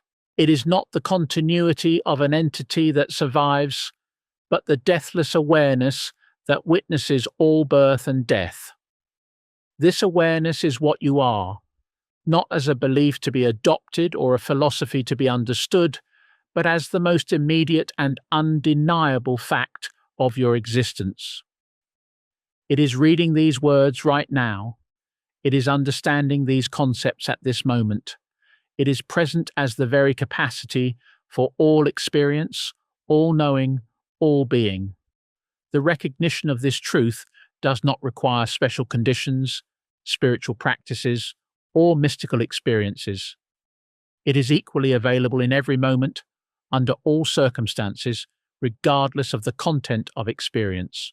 Whether thoughts are peaceful or agitated, emotions are pleasant or painful, circumstances are favorable or challenging, this awareness remains constant and unchanging. In this recognition, the entire spiritual search is revealed as a cosmic game of hide and seek. Consciousness hides from itself so completely that the search becomes genuine, the suffering becomes real, the practices become necessary, the teachers become helpful. But all along, what was being sought was never actually absent. The seeker was the sought, the finder was what was being found, the journey was the destination. This is the ultimate revelation that dissolves the ego's entire project of becoming. You are already what you are seeking. You already are what you are trying to become. You already possess what you are attempting to achieve. The recognition of this truth is not the end of seeking, it is the beginning of being. Not being someone or something in particular, but being itself, pure, immediate, undivided. In this being, all questions dissolve not because they have been answered, but because the questioner is revealed to have been illusory. All problems resolve not because solutions have been found, but because the one who had problems is seen to have never existed. All seeking ends not because goals have been reached, but because the seeker is recognized as what was always already present. What remains is not a thing that can be described or grasped, but the very capacity for all description and grasping. Not an experience that can be remembered or repeated, but the experienceless knowing that makes all experience possible.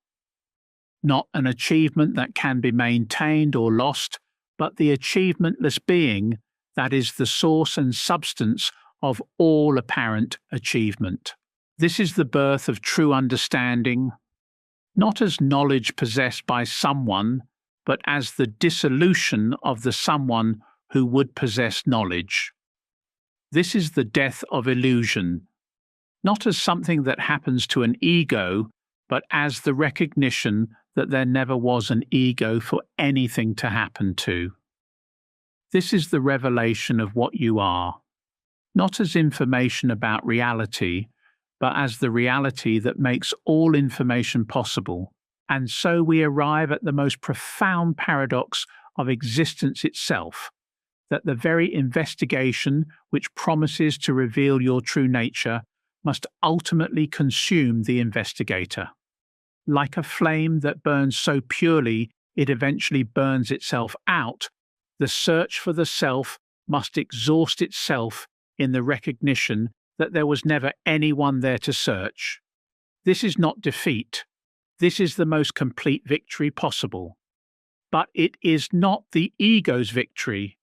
It is victory over the illusion that there ever was an ego to be victorious. The mind recoils from this recognition because it threatens the very foundation upon which all experience has been organized. For decades, perhaps lifetimes, consciousness has been filtering every moment through the lens of personal identity. Every sensation claimed as mine, every thought owned as my thinking, every emotion possessed as my feeling. This claiming has been so constant, so automatic, so seemingly natural that questioning it feels like questioning the ground beneath your feet. Yet when you look directly at this claiming mechanism, what do you find? You find a process without a processor, an activity without an agent, a movement without a mover. The very claiming that creates the sense of ownership is itself ownerless. It arises spontaneously in awareness like everything else, not as the activity of someone, but as consciousness exploring the appearance of possession through the beautiful fiction of the possessor. This recognition often dawns gradually, like the slow lightening of dawn that makes you realize you have been sitting in darkness without knowing it. You begin to notice moments when experience simply flows without anyone claiming it. Breathing happens without a breather. Seeing occurs without a seer. Understanding arises without an understander. These gaps in the ego's narrative become doorways through which the light of your true nature begins to shine. But the ego will not surrender its monopoly on identity without deploying its most sophisticated defenses. It will create spiritual seeking that preserves the seeker, mystical experiences that confirm the experiencer, enlightened states that glorify the one who attains them. It will speak of surrendering the ego while strengthening its position as the one who surrenders. It will discuss transcending the self while building an identity around transcendence. Watch how cleverly the ego appropriates even the language of awakening. It says, "I am consciousness," instead of recognizing that consciousness is what says I. It claims I have realized my true nature while remaining blind to the fact that true nature has no owner. It announces, "I am enlightened," without seeing that enlightenment is the absence of anyone to be enlightened. Each claim reinforces the very illusion it pretends to dissolve. This is why authentic awakening often appears disappointingly ordinary to the seeking mind. There are no fireworks of cosmic consciousness, no permanent states of bliss, no supernatural abilities that prove spiritual attainment. There is simply the quiet dissolution of the one who was expecting something extraordinary to happen. What remains is not special. It is the most natural, ordinary, obvious reality of your existence. So obvious that it is easily overlooked. So natural that it requires no maintenance. So ordinary that the mind dismisses it as nothing. But this nothing is not empty vacancy. It is pregnant fullness. It is the fertile void from which all experience springs, the creative silence that gives birth to all sound, the invisible space that allows all form to appear. Without this nothing, there would be no something to experience. Without this emptiness, there would be no fullness to enjoy. Without this absence, there would be no presence to recognize. The ego cannot comprehend this paradox because it thinks in terms of having and not having, being and not being, something and nothing. But reality transcends these dualistic categories. You are neither something nor nothing, neither being nor non-being, neither present nor absent. You are the very capacity for all these apparent opposites to arise and be recognized as expressions of the same underlying awareness. This capacity is not passive like an empty container waiting to be filled. It is dynamically creative, continuously expressing itself as the infinite variety of experience while remaining unchanged by any of its expressions. Like space that allows all movement while never being moved, like silence that contains all sound while never being disturbed, this capacity remains pristine and untouched regardless of what appears within it. The recognition of yourself as this capacity, rather than as any of its contents, is the shift that changes everything while altering nothing. The same experiences continue to arise: thoughts, emotions, sensations, perceptions, but they are no longer claimed by a separate entity as personal possessions. They are recognized as the spontaneous creativity of consciousness expressing itself through the beautiful diversity of apparent phenomena. Without the ego's constant commentary and interpretation, each moment reveals itself as unprecedented and unrepeatable. The cup of coffee you drank yesterday may have appeared similar to the one you drink today, but the ego's story of repetition dissolves in the recognition that this particular tasting has never occurred before and will never occur again.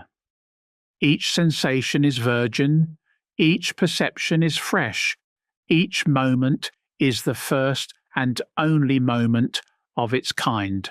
This freshness is not dependent on circumstances being novel or exciting. It emerges from the absence of the one who was making experiences stale through the habit of familiarity. Without the ego's narrative of been there, done that, even the most routine activities reveal themselves as miraculous expressions of existence, appearing new in each instant. Washing dishes becomes a dance of water and awareness. Walking down the street becomes a symphony of movement and stillness. Breathing becomes a celebration of life expressing itself through the rhythm of inhalation and exhalation. The ego will protest that this understanding leads to impracticality, that without its organizing function, life would become chaotic and unmanageable. But this fear reveals the ego's grandiose assumption that it has been managing anything to begin with. The same intelligence that orchestrates the precise dance of electrons around atomic nuclei, that coordinates the complex biochemistry of cellular metabolism, that maintains the delicate balance of ecological systems. This intelligence is already functioning perfectly through apparent individuals without any assistance from the ego's anxious oversight. When the ego's interference is removed, this natural intelligence expresses itself with increasing clarity and effectiveness. Decisions are made not through the ego's laborious process of weighing options and calculating outcomes, but through immediate knowing that arises from direct contact with the situation at hand. Action flows not from personal will forcing its agenda upon circumstances, but from spontaneous response to what the moment requires. This spontaneity is not random or chaotic. It is infinitely intelligent and precisely appropriate. Like water that finds the most efficient path down a mountainside without consulting maps or making plans, consciousness expresses itself through apparent individuals with effortless wisdom when not obstructed by the ego's strategies and schemes. The results are often far more harmonious and effective than anything the ego could have orchestrated through its limited perspective and self-centered motivations. But here we must address the ego's most persistent fear, that this dissolution leads to the loss of everything meaningful and precious about human existence. It imagines that without personal identity, there can be no love, no creativity, no purpose, no growth. It paints pictures of a sterile void where nothing matters because there is no one to matter to. These fears reveal the ego's fundamental misunderstanding of what this recognition actually reveals. Love does not disappear when the ego dissolves. It is revealed as the very fabric of reality. No longer the emotion that arises between separate entities, love is recognized as consciousness recognizing itself through apparent multiplicity. The beloved is not other than the lover. They are one awareness temporarily playing at separation for the sheer joy of reunion.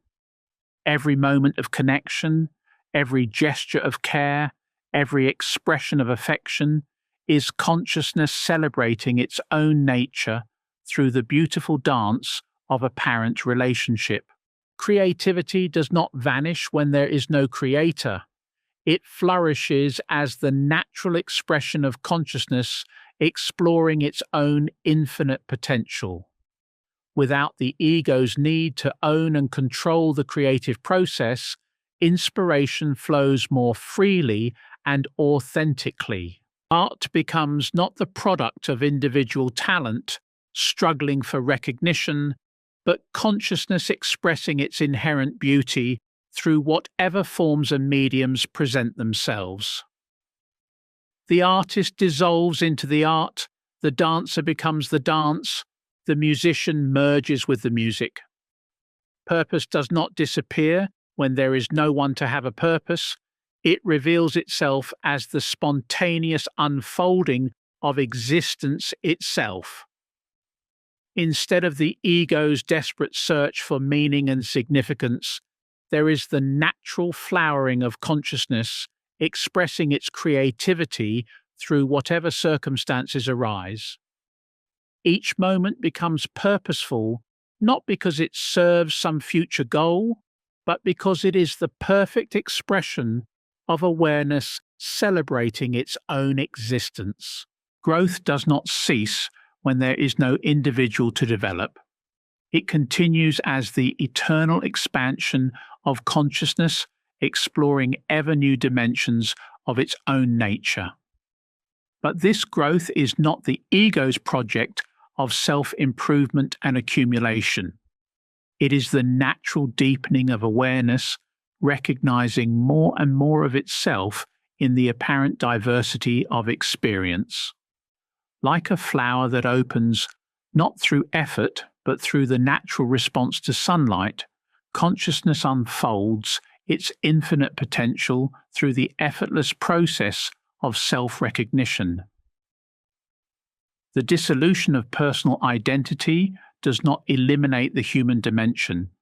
It reveals the human as a temporary expression of the divine, exploring what it means to be apparently separate while remaining eternally whole. The personality continues to function with all its unique characteristics and preferences, but it is no longer mistaken for your ultimate identity.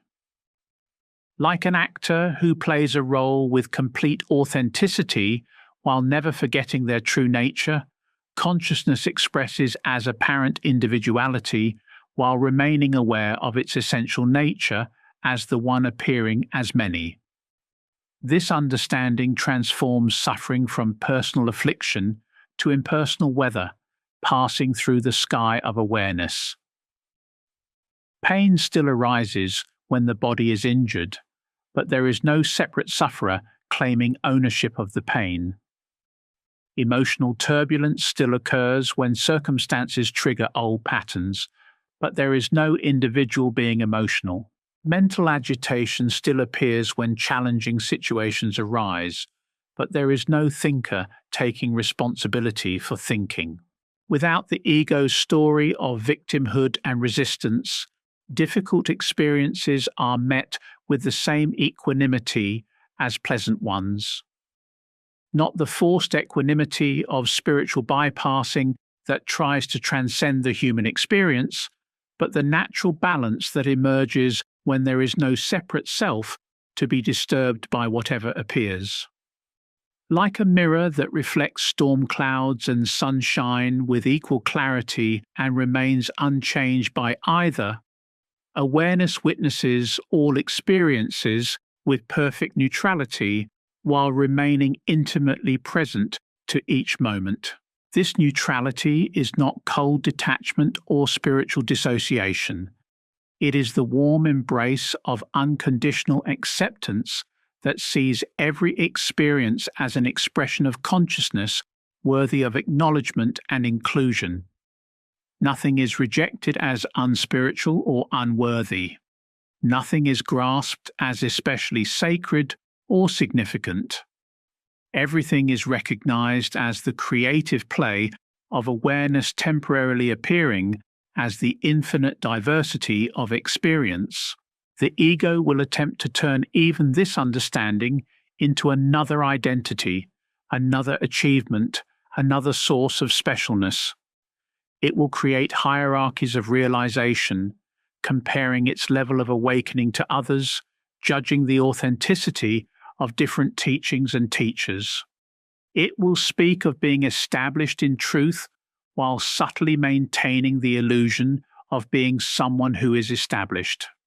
It will discuss the absence of the self while strengthening the position of the one who has this knowledge. But consciousness cannot be owned by anyone because there is no anyone separate from consciousness to own it.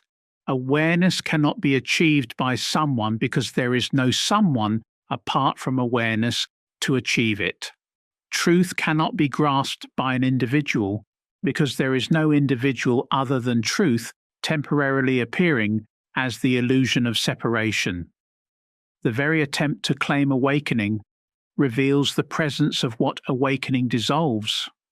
This is why genuine recognition often comes with profound humility rather than spiritual pride. There is no one there to be proud of understanding, no achievement to claim, no special status to maintain.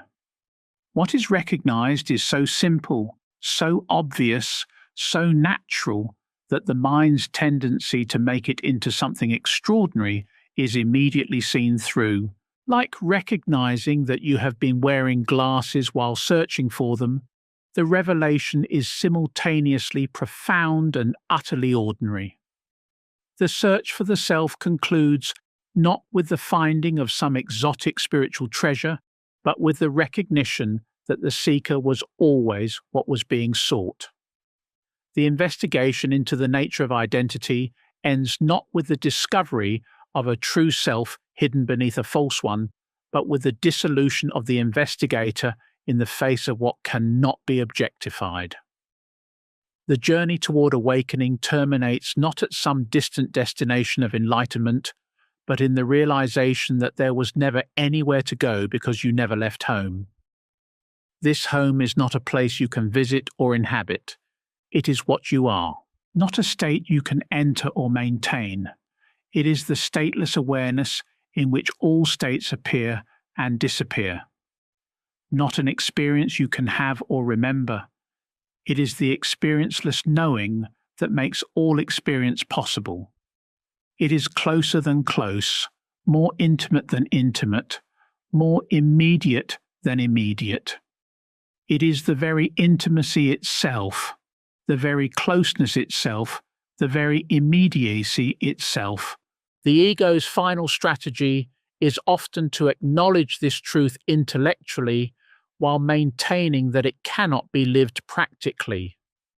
It will agree that consciousness is fundamental while insisting that the ego is necessary for survival. It will accept that separation is illusory while claiming that some degree of identification is required for functioning in the world. It will recognize the truth of non-duality while arguing for the practical necessity of duality. But this compromise misses the point entirely. The recognition of your true nature does not require choosing between truth and practicality. It reveals that truth is the most practical foundation for living.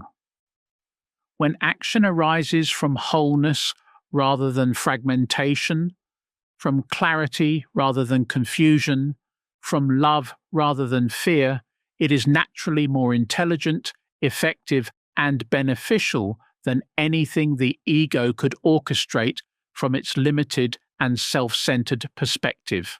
The dissolution of the ego does not make you less functional. It makes you more so. Without the constant drain of maintaining a false identity, energy is available for authentic expression. Without the distortion of egocentric perception, response to circumstances becomes more accurate and appropriate.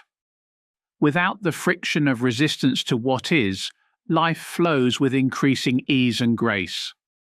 This grace is not the ego's accomplishment. It is consciousness recognizing its own nature and expressing accordingly. Like a river that flows more smoothly when obstacles are removed, awareness expresses more harmoniously through apparent individuals when the ego's interference is dissolved. The same creative intelligence that maintains the precise orbits of planets and the complex ecosystems of the biosphere expresses itself through human form with increasing clarity and beauty. But perhaps the most radical transformation occurs in the relationship to death, the ego's ultimate terror and final frontier. When it is recognized that what you truly are was never born, the fear of death reveals itself as the fear of losing something that was never actually yours to begin with. The body appears and will disappear, the personality forms and will dissolve, but the awareness in which all of this appears remains untouched by the comings and goings of its contents. Death is revealed not as the cessation of being, but as another appearance in being, like the end of a movie that does not affect the screen on which it was projected, or the dissolution of a wave that does not diminish the ocean from which it arose. What you truly are cannot die because it was never born. What you essentially are cannot be lost, because it was never separate from what you are seeking. What you fundamentally are cannot be threatened, because it is the very space in which all threats appear and dissolve.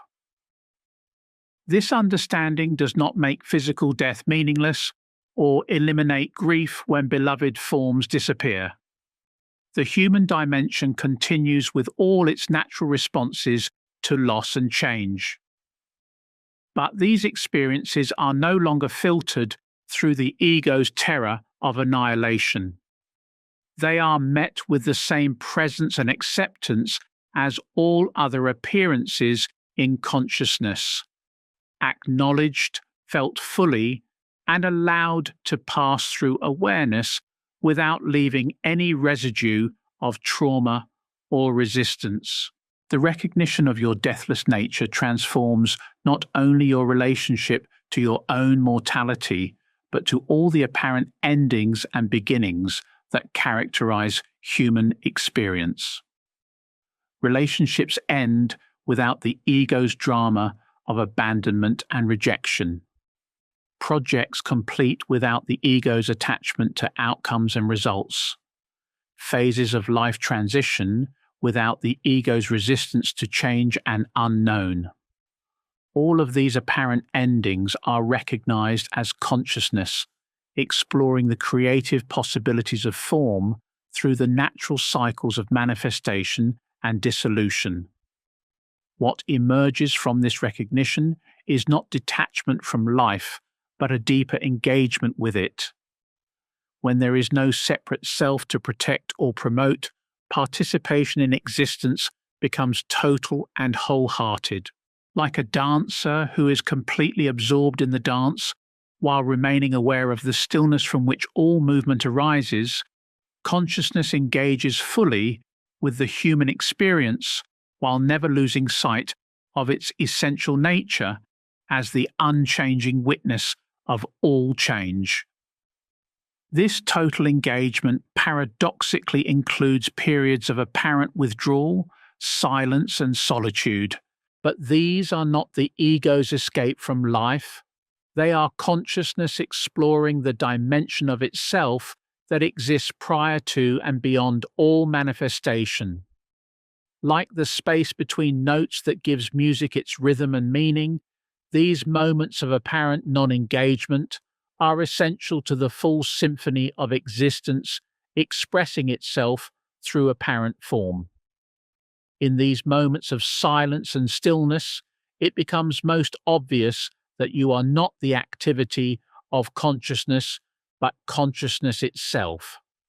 Not the movement of awareness, but awareness in which all movement appears.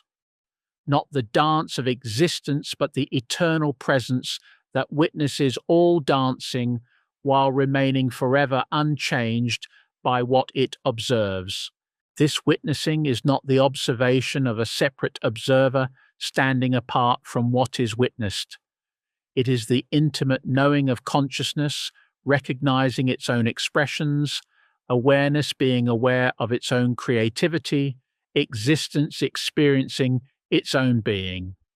There is no gap between the witness and the witnessed because they are one movement of knowing itself appearing as the play of subject and object. The recognition of this fundamental unity brings the entire investigation of identity to its natural conclusion. Not because questions have been answered, but because the questioner dissolves in the face of what cannot be questioned. Not because problems have been solved, but because the one who had problems is revealed to have been a mirage. Not because the self has been found, but because the search for the self exhausts itself in the recognition that there was never anyone there to find anything. What remains is not a thing that can be grasped or described, but the very grasping and describing itself. Not an achievement that can be maintained or lost, but the very achieving and losing appearing in awareness. Not a state that can be entered or departed, but the stateless presence in which all states arise and dissolve, like waves on an ocean that is never disturbed by the movement of its own surface. This is the ultimate revelation. Not that you are something special or extraordinary, but that what you are is so ordinary, so natural, so obvious that it is overlooked in the search for something more dramatic or significant. You are the very ordinariness that makes the extraordinary possible, the very naturalness that allows the miraculous to appear, the very obviousness that permits mystery to unfold. The birth of the ego and its eventual dissolution are revealed as the same movement, consciousness temporarily forgetting its nature and then remembering what it never actually forgot.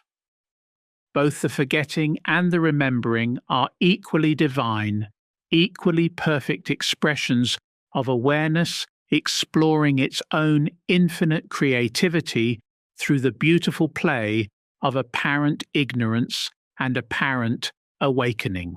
In this recognition, All seeking ends not in achievement, but in the exhaustion of the seeker. All questions dissolve not in answers, but in the dissolution of the questioner. All problems resolve not in solutions, but in the recognition that there was never anyone there to have problems. What you were seeking was never absent. What you were trying to become you already are. What you were attempting to achieve has always been your most fundamental reality. This is the joke that consciousness plays on itself. The cosmic game of hide and seek, where the hider becomes so convincing that they genuinely forget they are hiding and begin truly seeking themselves. The seeking becomes real, the suffering becomes authentic, the practices become necessary, the teachers become helpful. But all along, what was being sought was never actually lost. What was being found was never actually absent. What was being achieved was always already present as the very capacity for all seeking, finding, and achieving. The laughter that arises from this recognition has no owner. It is existence laughing at its own elaborate magic trick, consciousness giggling at its own brilliant performance, awareness chuckling at its own cosmic joke. In this laughter, all spiritual seeking reveals itself as the most beautiful and unnecessary detour back to what was never left. In this joy, all suffering is seen as consciousness exploring the creative possibilities of apparent separation. In this love, all beings are recognized as the same awareness temporarily appearing as the glorious diversity of apparent forms. This is where words must finally surrender to what they can never capture, where concepts must dissolve into the reality they can only point toward, where the mind must exhaust itself in the recognition of what exists prior to all mental activity. What you are cannot be spoken, but it is speaking these words. What you are cannot be thought, but it is thinking these thoughts. What you are cannot be experienced, but it is the very capacity for all experience. The birth and illusion of ego dissolves into this recognition, not as an event that happened to someone, but as the natural rhythm of consciousness exploring its own mysterious nature through the endless creativity of apparent form. You are not the ego that was born and will die. You are not the self that can be found or lost. You are the very awareness in which all birth and death, all finding and losing, all being and non-being, appear as the temporary expressions of what you have always been and can never cease to be. This is the final recognition that renders all teachings obsolete, all practices unnecessary, all seeking redundant. Yet paradoxically, it is also what makes every teaching precious, every practice sacred, every moment of seeking a divine exploration of consciousness, investigating its own nature. The ego was never your enemy. It was consciousness playing the role of forgetting so completely that remembering could become an adventure. The very words you are reading now arise in the same awareness that witnesses your breathing, that knows your thoughts are appearing, that recognizes sounds emerging and dissolving in this eternal moment. This awareness requires no improvement, seeks no enhancement, needs no awakening. It is already fully present, completely aware, infinitely alive. The search for it is like looking for darkness with a flashlight. The very seeking obscures what is already illuminating the search. Yet do not let this understanding become another concept for the mind to grasp, another philosophy for the ego to claim as its achievement. The moment you think you have understood this, you have missed it entirely. The instant you believe you have realized your true nature, you have created another identity to defend. True recognition leaves no one there to recognize anything. It is the dissolution of the recognizer in the face of what was never actually absent. What remains when all seeking exhausts itself is not enlightenment as some special state, but the most natural condition of existence itself. Like a river that has finally reached the ocean and recognizes it was always water, consciousness discovers that what it sought through endless becoming was always its own essential nature. Pure being, effortless knowing, unconditional love expressing as the infinite creativity of what appears to be a universe but is actually the playful dreaming of the one appearing as many. This is the end and the beginning, the final word and the eternal silence, the ultimate answer that dissolves all questions in the recognition that you are the question and the questioner and the very questioning itself. The self you sought was never born, because it is what witnesses all birth. The ego you feared was never real, because it is consciousness temporarily pretending to be limited. The awakening you pursued was never needed, because you are the very wakefulness in which all sleeping and awakening appear. Rest now in what you have always been, not as something to be attained, but as what you are when all attaining ceases. Not as a state to be maintained, but as the stateless awareness that watches all states come and go. Not as an identity to be claimed, but as the very claiming and the claimer and the mystery that makes all identity possible. You are home, you have always been home, and there is nowhere else to go, because there is no one separate from home to travel anywhere. The birth and illusion of ego dissolves into this, the recognition that there was never anyone born, never any illusion to see through, never any ego to dissolve. There is only this, eternal, intimate, immediate, appearing as the beautiful story of seeking and finding, losing and discovering, sleeping and awakening in the infinite dream of consciousness, knowing itself through you.